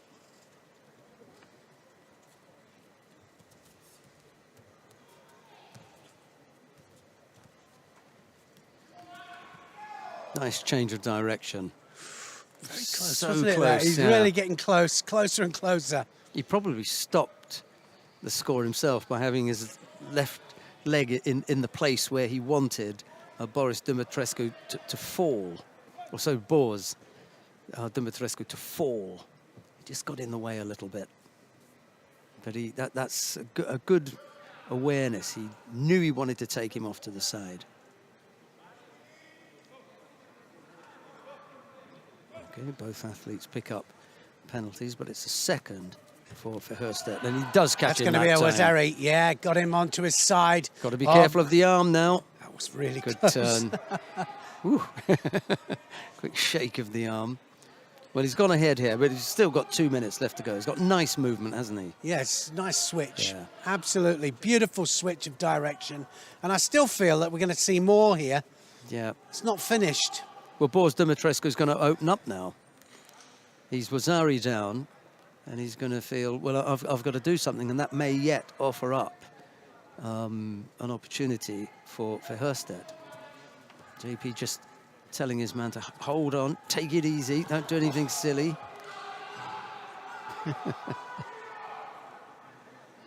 Great stuff. This is a really good open match. They're both absolutely going for it, and credit to Verhofstadt because he is really just going for the ippon, going for the big score. Yeah, he doesn't look like the kind of fighter who's going to change his tactics. Oh! Well, he's rolling off that, isn't he? He's gone over completely. Right the way over, didn't he? Full-on somersault there out of that. So if there was some landing, it was on the side and then off. Yep, Wazari on the board for Boris Dumitrescu, like we said. That when he went Wazari down, that was the signal for him to open up. There's two Shidos up there as well to Verhofstadt, but it seems to me that he's all out attacking, you know, it just... Shame that he's picked those up. Yeah, it doesn't seem quite right. Maybe slightly untidy. That little one for avoiding to take a grip, that was unfortunate. That was the one that both picked up. Here he comes again.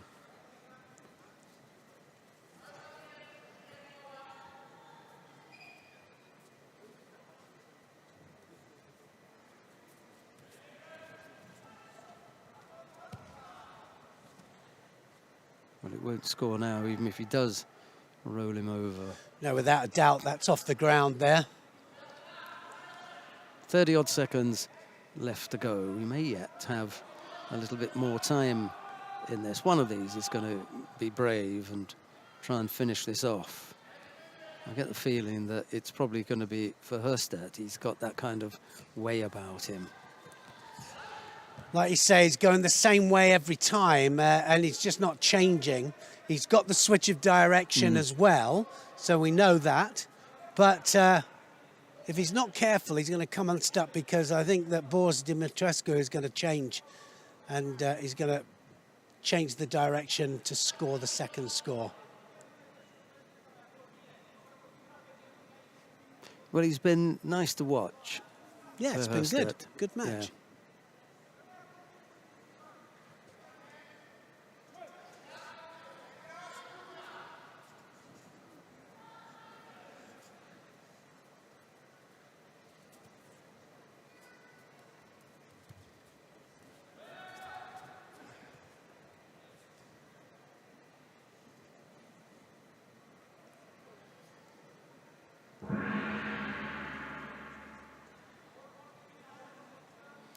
So we are going to have a period of golden score to sort this one out.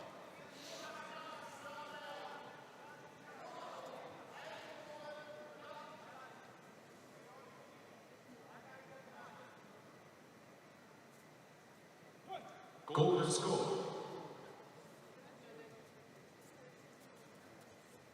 Another strong grip. Now it's going to happen. They're both so close to going over. Just losing his concentration a little bit there. The Dutchman just a little bit loose on the ground. And Boris Dumitrescu not quick enough to take advantage of that.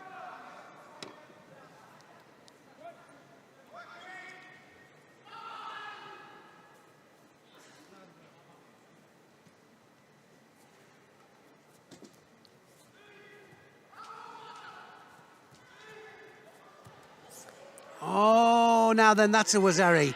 That is a Wazari. He was on the points of his shoulders there. He took him down, Tani Otoshi, and that was enough to win it. I think it was Wazari, was Etiepon. I think Yes. on the points of the shoulders there, it's only a Wazari.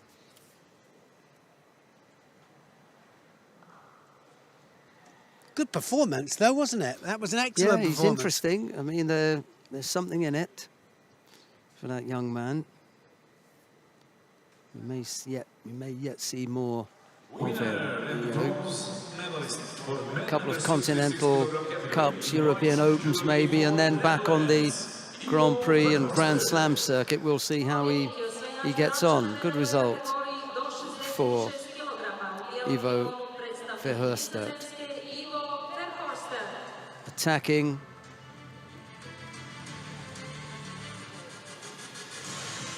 Happy days. Maybe Dad came along.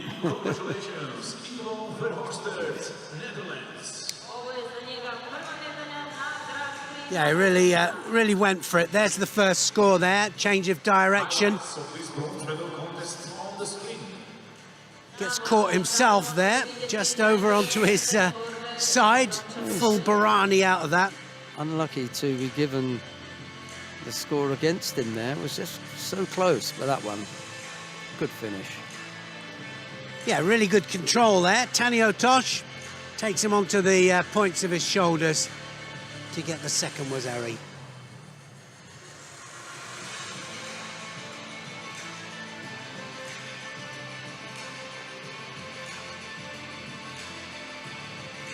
Just totally overbalanced, didn't he, there?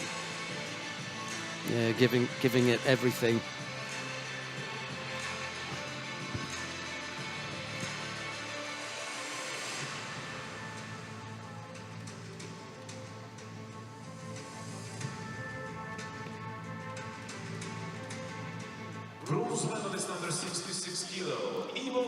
Right, we come now to the final of the under 66 kilo category.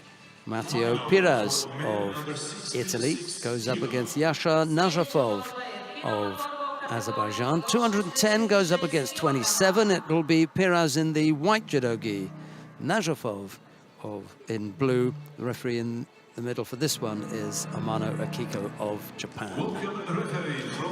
We've been following Piras, haven't we, of Italy, and watching his just slowly going through the opponents to get this far. Najafov also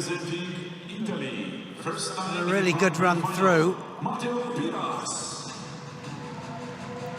Never fought each other before, and probably the first time ever in a major Grand Prix final.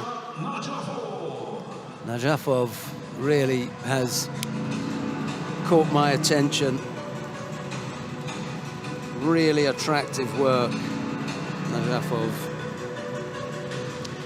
Nice to see young ones coming through and new ones coming through, should I say.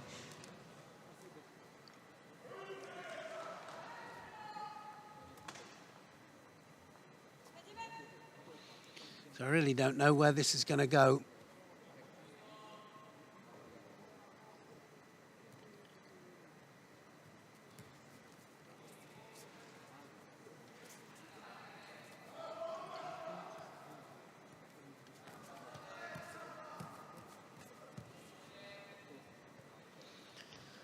A long history with 60-kilo players, the Azeris. Oh, Sodi, big, massive Sodi Surakomigoshi. That was going upwards, first of all. Just trapped the arm on the way down, I think, on the collision down. Sometimes it's just unfortunate that the body movement there takes the arm and traps it. But when it's trapped right from the opening beginning, that's against the rules.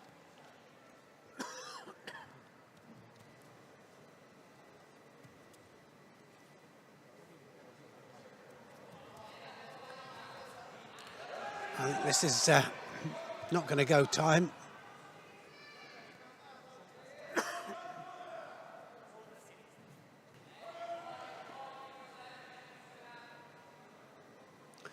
Just a feeling I get.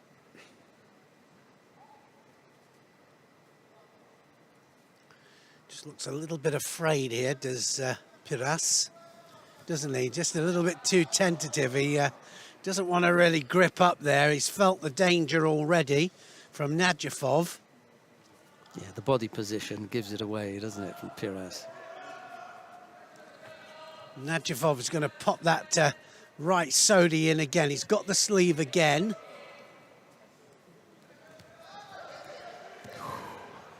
Very fast on the other side this time. Really nice. Low, quick.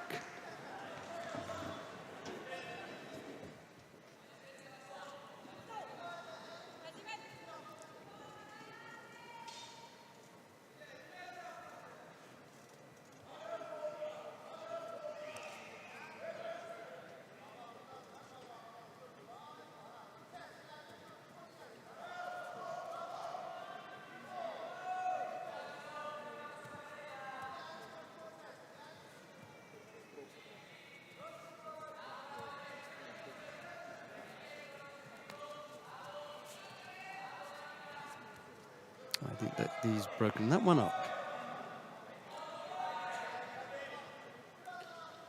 Shido, will it be? So, looky there. yeah, 2 up for Prix. Can't afford another mistake. And he's just a little bit too tentative here. He just doesn't want to lose this by big point. I know he doesn't.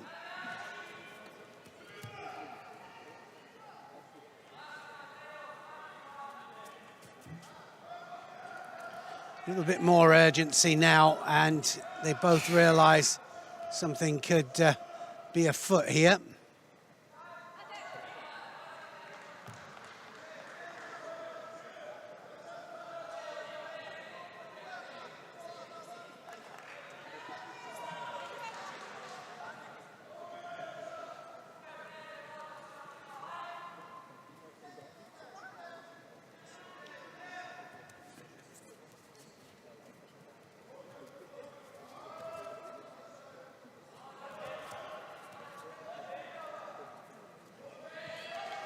Inside the last minute, good counter. Yeah, he just overstretched it, didn't he, there? Was Ari then to Nadjafov? And it was on the way out, wasn't it? Prix realised he wasn't going to catch him. On the way out, Nadjafov catches him. But look at this. This could be ended with the hold down if he can get the leg out here. Let's have a look, see this leg to see if it's anywhere near. He's got to control the upper part of the body there. Make sure that he puts the Kata Sangaku on properly with the arm in there, and then bring the other leg up. He might go for the Juji instead.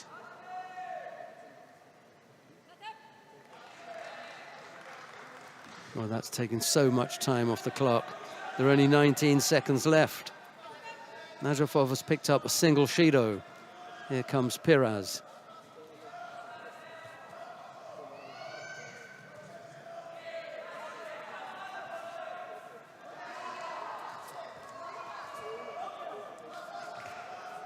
Well, now he goes to work here. Prix. Good win there for Nadjafov. First ever Grand Prix or Grand Slam final.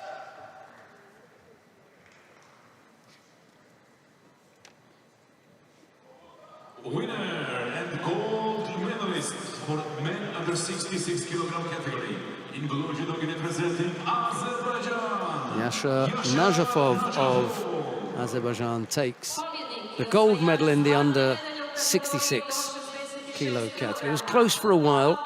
Just had the feeling there that he was going to shade Matteo Prix, in particular when we had a look at the first few exchanges, and Prix just seemed a little bit tentative. He was very tentative, wasn't he? Yes, absolutely. Congratulations. Zagreb Grand Prix gold medal goes to Azerbaijan.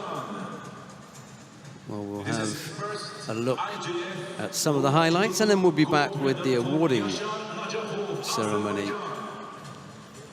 A little bit too defensive. This was his good chance here when he just turned him over. This is the score. Stayed in there just that split second too long.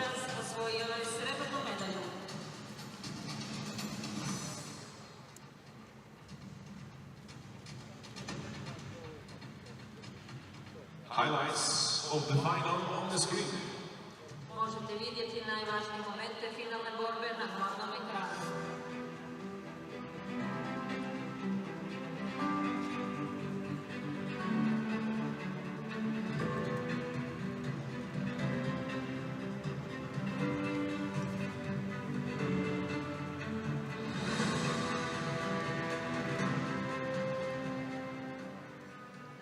We come now to the awarding ceremony for women in the under 52 kilo category.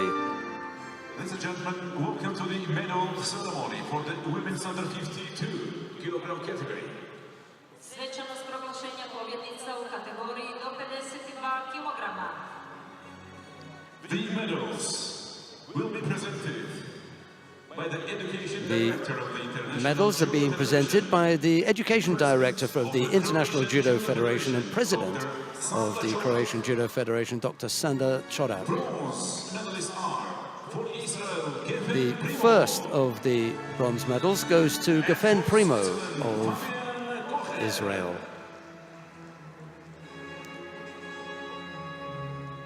There's a bronze medal also for Fabian Kosher of Switzerland. Silver medalist representing Kosovo, Distria Krasniqi. Silver medal goes to Distria Krasniqi of Kosovo. Representing Japan, Abe Uta. Gold medal goes to Abe Uta of Japan. Prize money and flowers will be presented. What an amazing performance by Abe Uta. 2 Olympic champions in the final, and they didn't disappoint. Federation of Austria, Dr. Martin Teuger.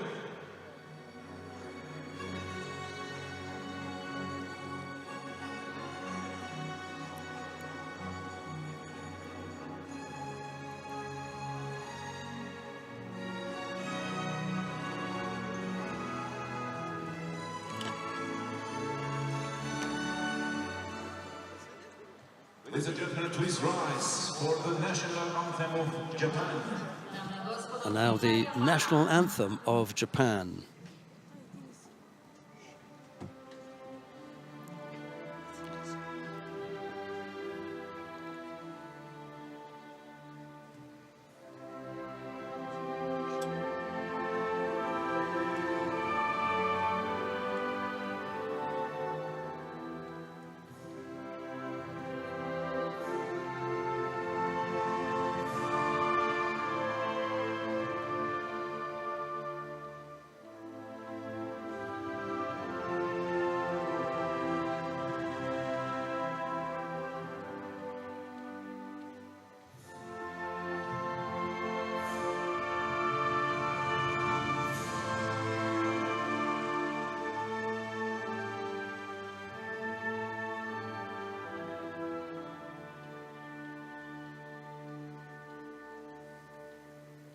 Thank you very much.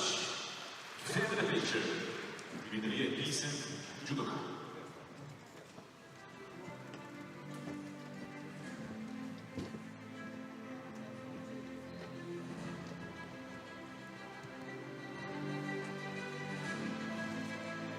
Primo and Kosher were the bronze medal winners.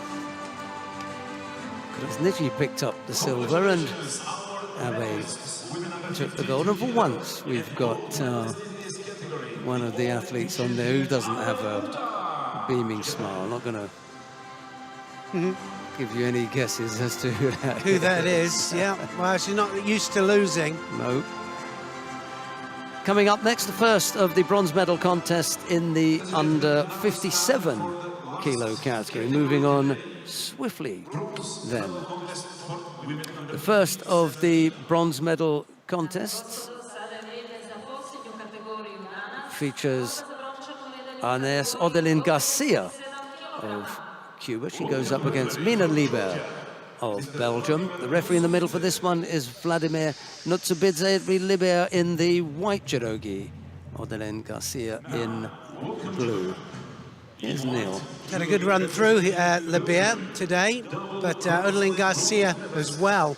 A real fighter, Odelin Garcia. So you're going to see her coming out, all systems blasting forwards. She does make mistakes, but she is an attacker as well.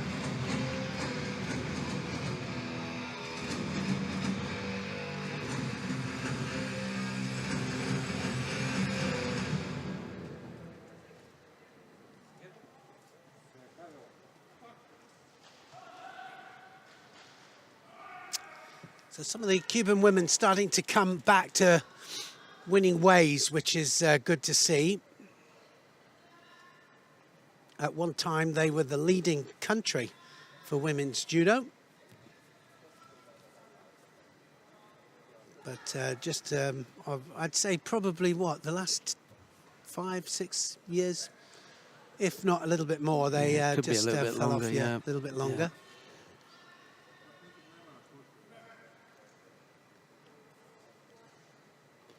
I suppose at the other end of the weight scale, Idalis Ortiz has been, you know, flying been the there flag a long time, hasn't she? Yeah. for Cuba, whereas, you know, they had medals down in the lightweights for quite some time, right throughout the weights. But once they started losing them in the middle, and you only had Ortiz at the top end, and then Laborde, who not recently, but has moved to the United States of America, and then they medal in London as well. They did, didn't they? Yeah, I know that my wife had a Cuban almost every match that she had in South America. She's always happened, world or Olympic champions. But here, Libia in white, she can feel the power, I'm sure, of the Cuban, Odelin Garcia. So typical of the Cubans, just such great athletic ability. Beautiful Seoinage, look at that, how deep she went there.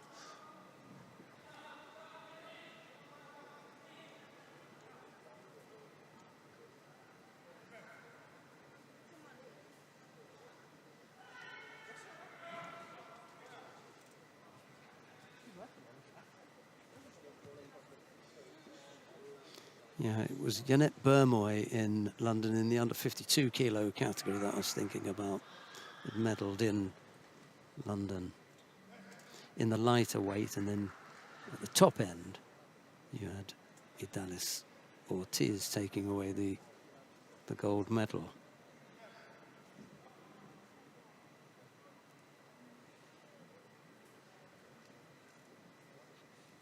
Left against right here. Libia predominantly left, and Odelin Garcia predominantly right. And it can cause a bit of a problem with this stance when you're trying to come right the way up the middle for an uchimata or something like that. And leaves you in danger sometimes of being countered. You fully commit in there, they slip the hip and throw you with your own technique. You've got to be careful with it. Why you'll see a lot, if it's right against left, they'll feed a leg in and then hop in order to get the contact. Libia picked up a penalty there for passivity. Minute 20 odd left to go. Tries to go left-sided. Odelin Garcia just leaves a little bit of room into which Libia fell. And there she is. The Olympic champion. She was Olympic champion. She was world champion.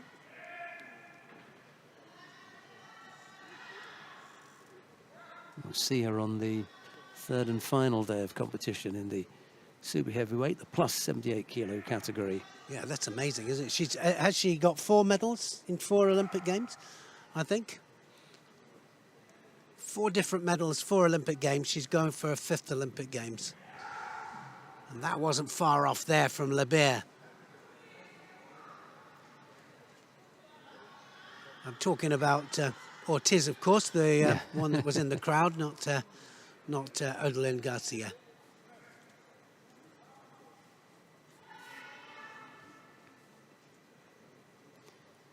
Yeah, Idalis Ortiz, a gold medal. We mentioned the gold medal in She had a silver London, as well, yeah. and then 2 bronzes, I think. Yeah.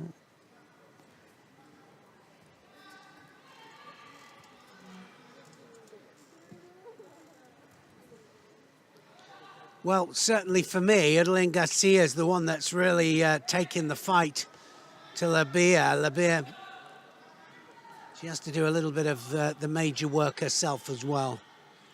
Just to finish off on Idalis Ortiz, a bronze medal at the Olympic Games in Beijing in 2008, gold medal in London in 2012. It was a silver medal at the Olympic Games in Rio in 2016 and a silver again at the Olympic Games in Tokyo. 3 finals she's been in.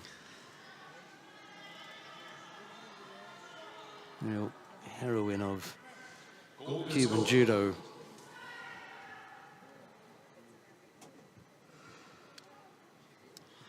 Into the golden scorpion. Ridley has picked up a single Shido. Yes, tight match this.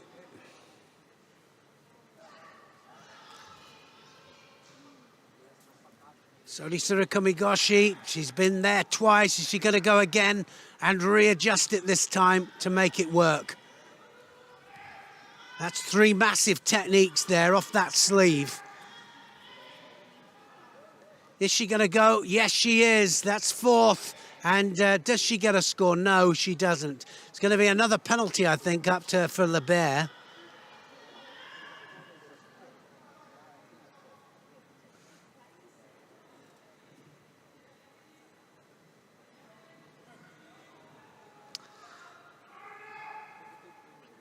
I'm really surprised she didn't get that. Yeah, there was 4 really good attacks there from Odeline Garcia.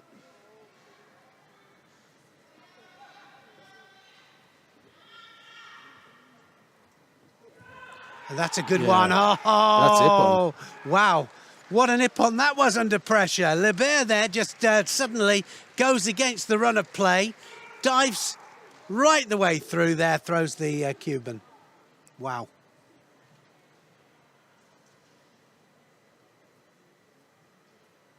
Beautifully done. Winner and bronze medalist for women under 57 kilogram category. In white, judo representing Belgium, Mina Live. Pobjednica i osvajačica brončane medalje u kategoriji do 57 kg. U bijelom kimonu predstavnica Belgije Mina Live.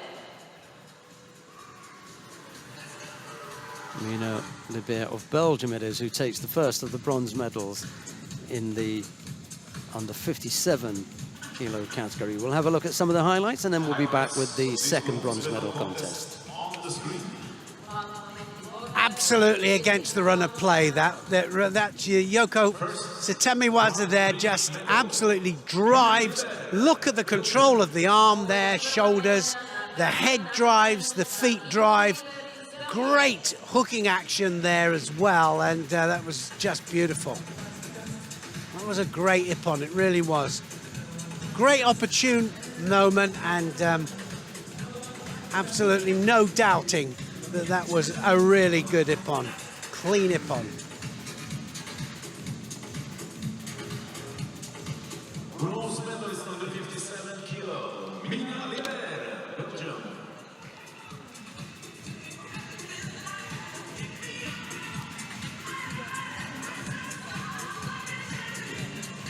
Coming up next, the second of the bronze medal contest in the under 57 kilo category.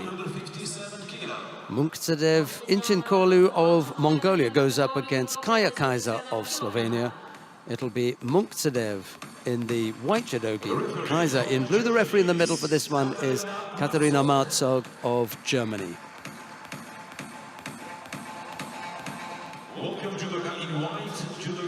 Munkzadev will be in white here.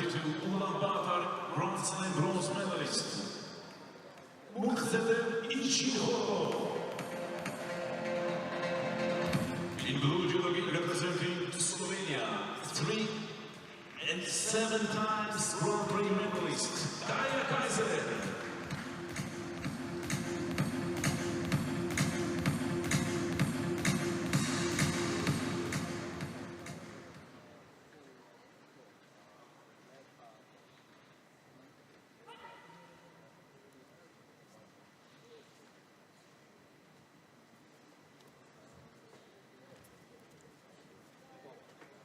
Well, it's going to be aggressive, I think, an aggressive fight. Certainly, Munkzadev, Mongolia, she'll be used to absolutely fighting hard, and certainly Kaiser, that's her style as well.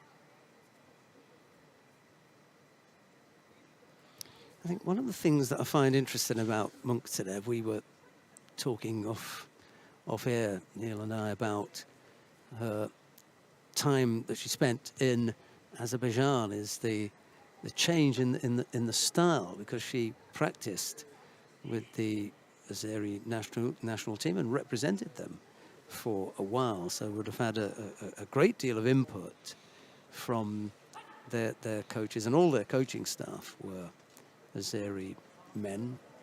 So that's it's funny, isn't it? You can watch all the you know, the different countries come out. They have their own different styles, and like you said, you adopt different things. You're training with the Japanese, you get a nice feel for that type of judo, and then if you're training with you know, the likes Korea, for example, are different, and say you know, it could be any part of Eastern European, and it's totally different. And of course, the Mongolians have their own particular style. And she's got the best of both worlds. The Mongolian style, Asia, and then spent quite a number of years, 2 or 3 at least, in Azerbaijan. I remember seeing her representing Azerbaijan previously.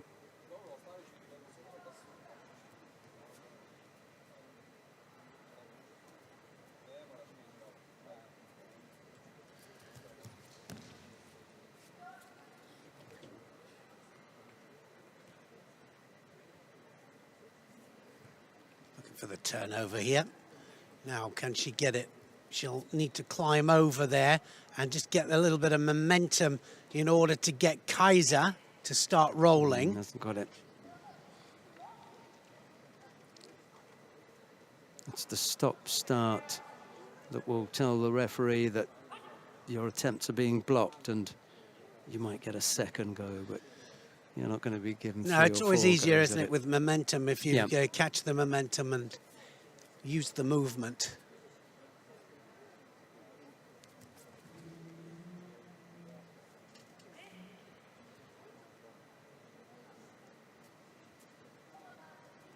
Just went against the straight arm, that. Must have, I think, just a bit unfortunate the way it landed.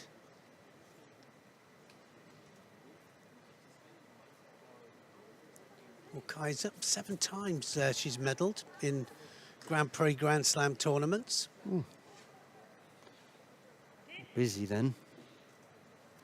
Yeah, just used to being there as well. You know, it's consistent, isn't it? And it's there all the time. 17 in the world, that would put her in the Olympic qualification. Remember, it's top 18 in every weight category. 1 or 2 wild cards as well. There's a continental quota for the Olympics. Not sure if that was the best option, that one. The Makikomi there not working at all. She had to go so far across. You know, Kaiser was well set, and you know, I just thought the Uchimata would have been a good bet there. By the time she got over to where she wanted to go, she'd missed the opportunity. I think the Uchimata was there. I think this is where they've got to start looking. They're going the same way all the time. Kaiser's going the same way all the time. Need to change to the other flank. Need to do something a little bit different. Bishrelt and Naran Setzig watching on.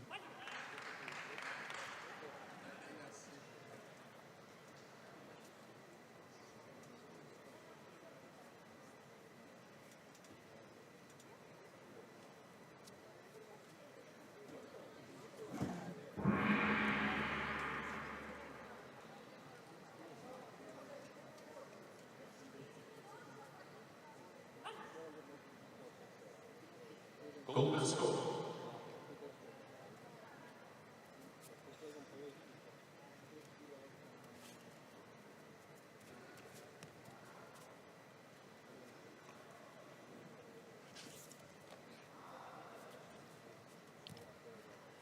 I often think about the information that coaches shout out to their fighters, and you get ones that just have small movements with their hands or certain gestures that mean something to the fighters, and then you get your verbal ones, of course. I didn't like too much information. Kind of blocked it out. Half a minute left to go. Sorry, we've had half a minute of golden scorers. Munktsev attacks again, and now there's a chance to work on the ground. There's room as well. Yep, she needs to really climb it, and she needs to use the momentum here and the movement. She's going to go for the arm. Can't reach round to get the leg. That would have helped to put her in a strong position to bail out of that one.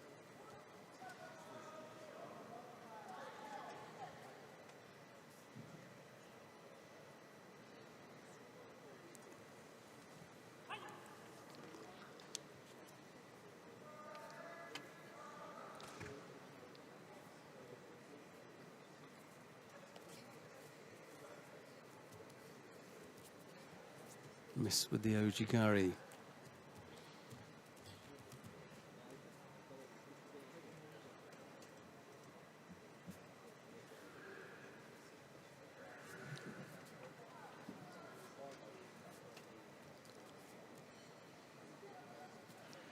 On the sleeves now, and I think Kaiser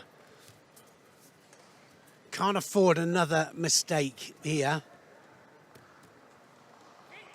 Those Makikomis, they're not good at great attacks, but they are attacks.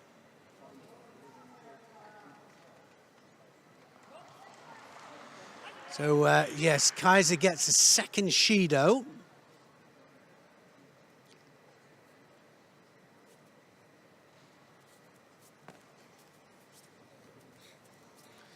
Now we can just have a count up. That's an attack.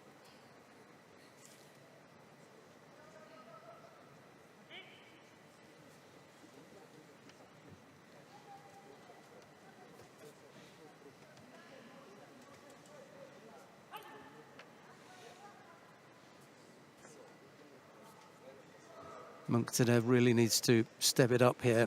If she's not going to be able to throw Kaiser, then those two Shidos on the board should tell her something. Step it up, make it a third. Good strong attacks, up the tempo. Well, she nearly went to the opposite side then. She just had a little go at it, thought about it. Talking about Munktsev.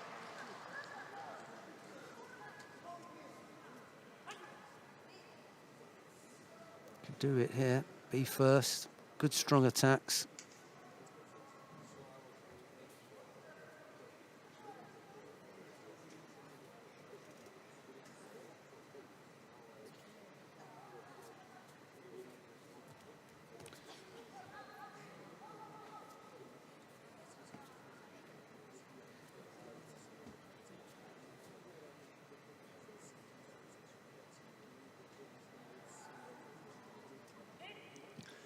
Well, I don't think that the Nawaz is going to do it. I think that this is going to have to be decided either on the penalties or standing, from a standing perspective.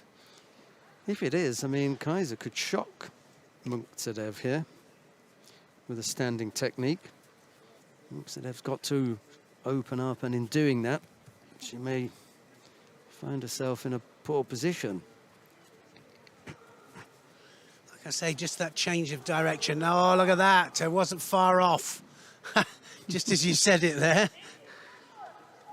Just, you know, needs to get loose a little bit, Munktsev, in order to really threaten Kaiser. And Kaiser looks as though she knows that's coming, but if she picks up another penalty, well, we won't have to worry about it. Comes just at the right time for Munktsev, I think. She can take some instructions from Bundemar, who's in the coach's chair. Taking the opportunity to have a good old wander. I was going to say, just looking up at the ceiling there, going, please, let's settle this. Yeah, well, I think it works for Munkzadev, this break. As I say, she can get some instructions from Munkbata Bundema, who's in the coach's chair. She's bright enough as well. Speaks good English, as Munkzadev. Is that right? Yeah, chat to her and knows what she's doing. She's got to just be ready for when Kaiser comes back to the tatami. Have a plan in mind and then try and put it into operation. Well, often just on the start now, the one big technique they throw in scores. Wasn't far off, was it?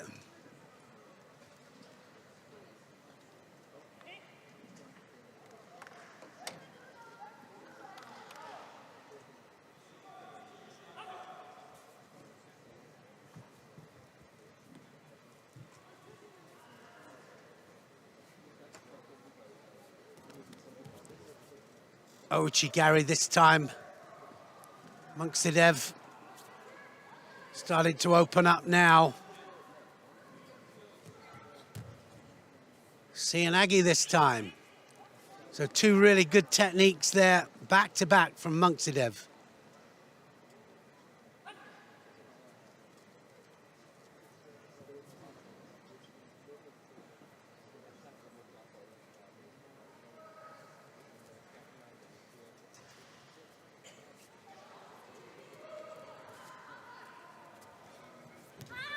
Oh, it's all over. Quick change of direction there from Munkzadev. And Kaiser went for it. She attacked the front leg. And Munkzadev just changed the direction. Yeah, it was beginning to look as though it would have to end on penalties. But, well, Munkzadev in the end took advantage of a single slip by Kaiser and came up with the score. No massive celebrations from the Mongolian team. They're glad to get that one out of the way. Munkzadev Ichinkolo it is, who takes the second of the bronze medals in the under 57 kilo category. Kaiser has to settle for a 5th place finish. Look how she wraps around the front leg there. Always a danger, either for the Uchimata, but this time change of direction there. Munkzadev just drives her backwards with the Ouchi. She was in the hold as well. Don't think she was going far, but full hip on.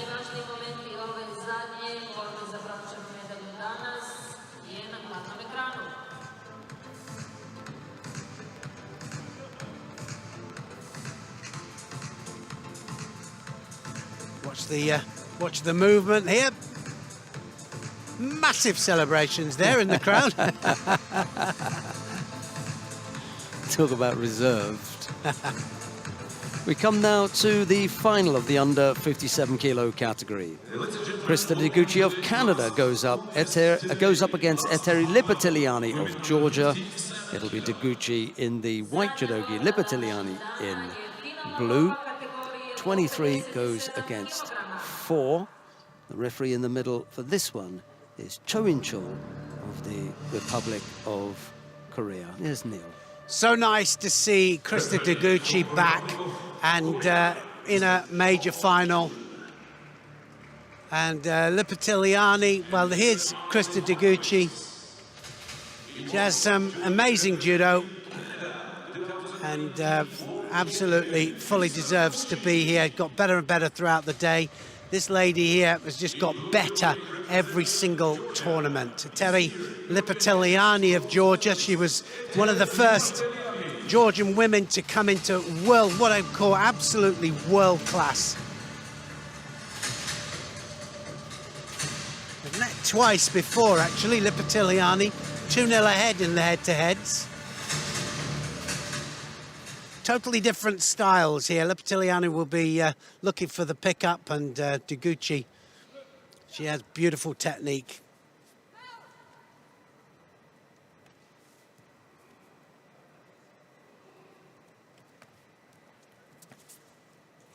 Big arm over the back there from Liptiliani. And straight away there, Deguchi goes, I don't want any of that. She's looking for the pickup. Liptiliani, such different styles from these two. Absolutely, totally different.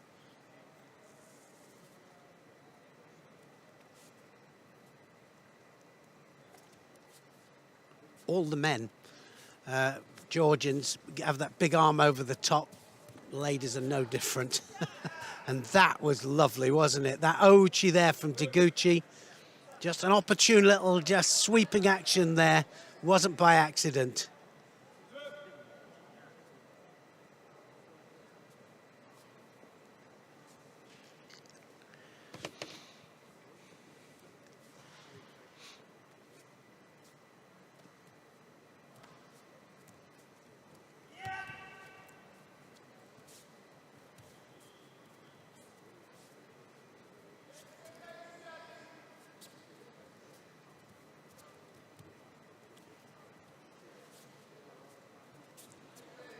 Well, Deguchi will try and just stay really cool, calm and collected.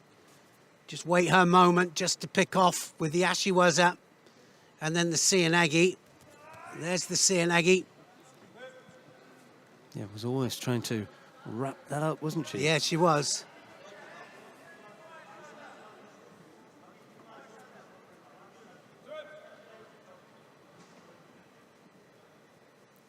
Great to see her back to form.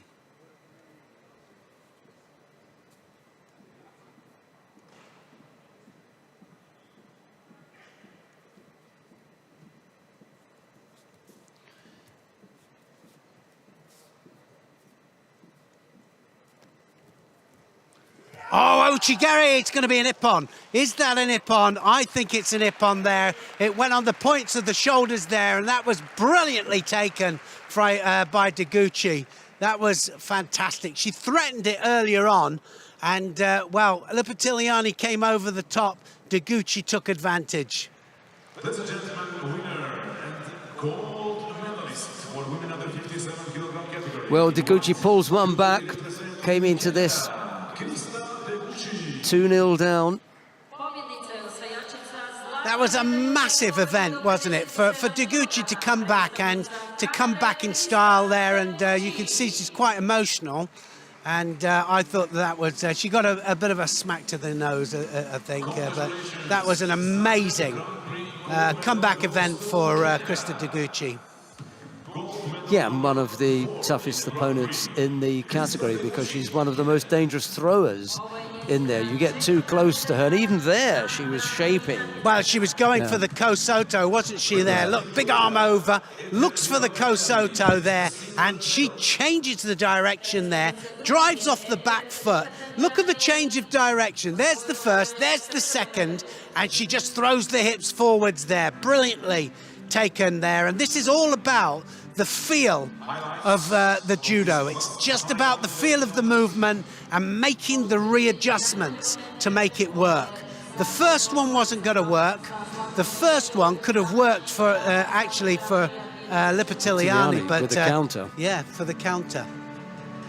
But you're right, Neil, that change of direction, the second time round. And the other thing was she hadn't let go of that controlling top half, and maybe that's what Deguchi felt. There was that movement from Liptiliani. She was able to adjust. The leg was in there as well.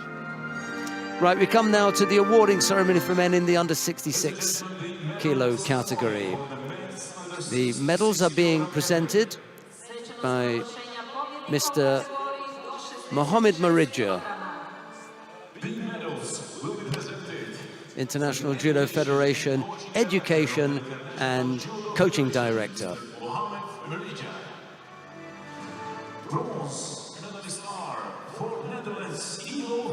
First of the bronze medals goes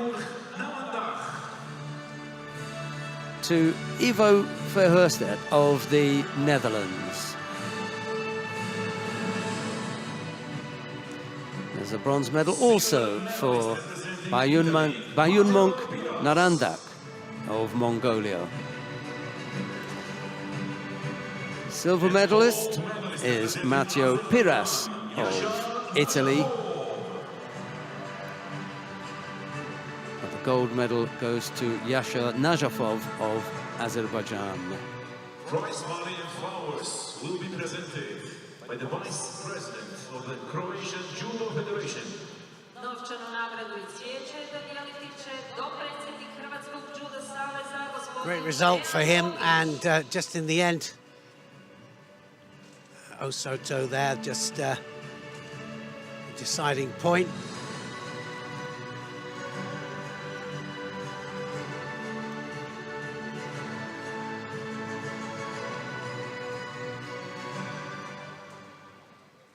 Ladies and gentlemen, please rise for the national anthem of Azerbaijan. And now the national anthem of Azerbaijan.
Thank you very much. Family picture with the adhesive judo cup. Time for the family picture. Verhulstedt and Bayernmonk were the bronze medal winners. It was Piras who took the silver, but Najafov picked up the gold. And gold medalist in this category. We've got time enough for a highlights package, and then we've got one more awarding ceremony to bring you before Neil gives you a roundup of the medal table.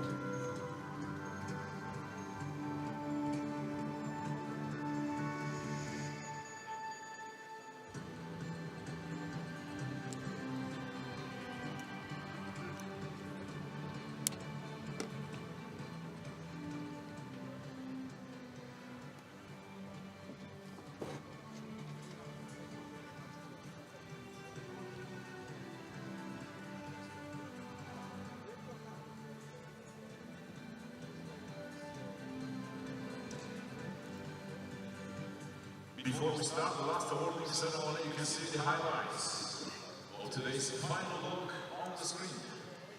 Prije proglašenja pobjednika do 66 kg možete vidjeti, do 57 kg možete vidjeti najbolje momente današnjeg finalnog bloka.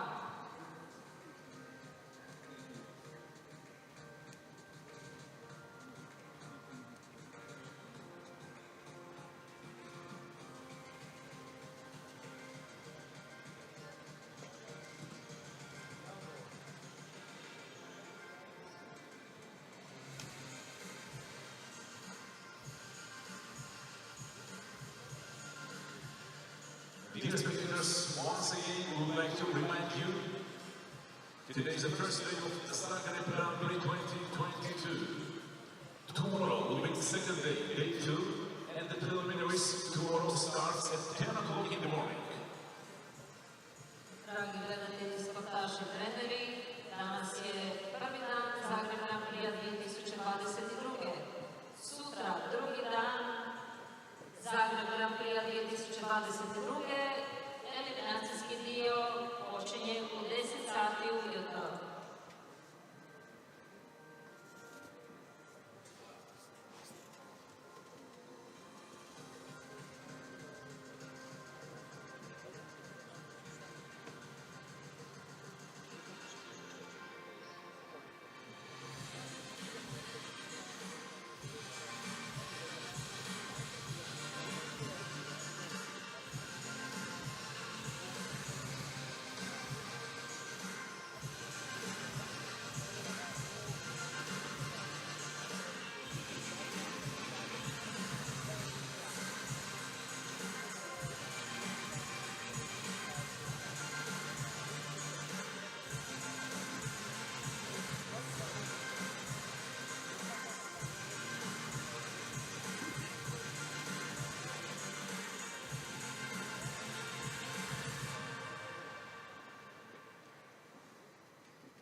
We come now to the awarding ceremony for the women in the under 57 kilo category.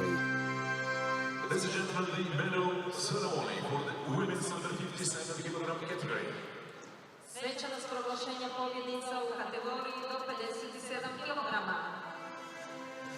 The medals will be presented by the Secretary General of the The medals are being presented by Mr. Siniša Krajak, Croatian Olympic Committee Secretary General. The first of the bronze medals goes to Munksedev Inchenkoğlu of Mongolia. There's a bronze medal also for Mina Liber of Belgium.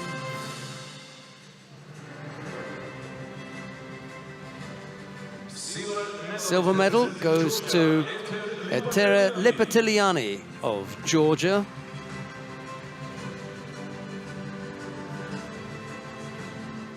The gold medal goes to Krista Deguchi of Canada.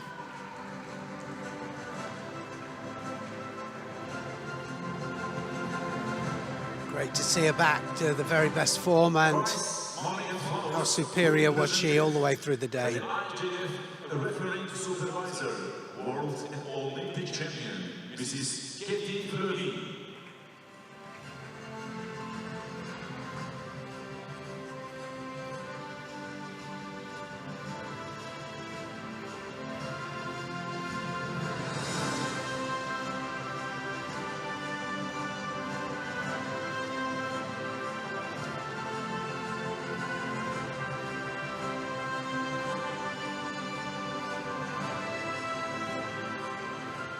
Ladies and gentlemen, please rise for the national anthem of Canada.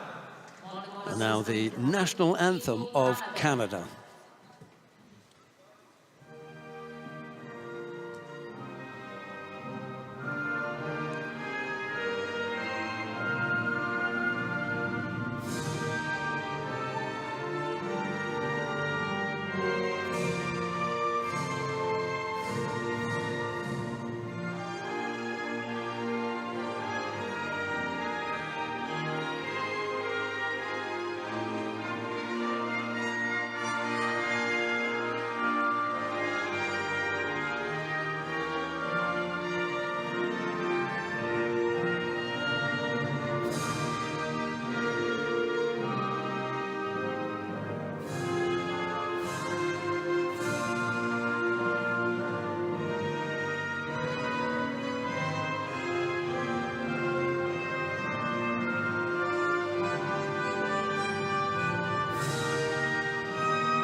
family picture with VIPs and judoka.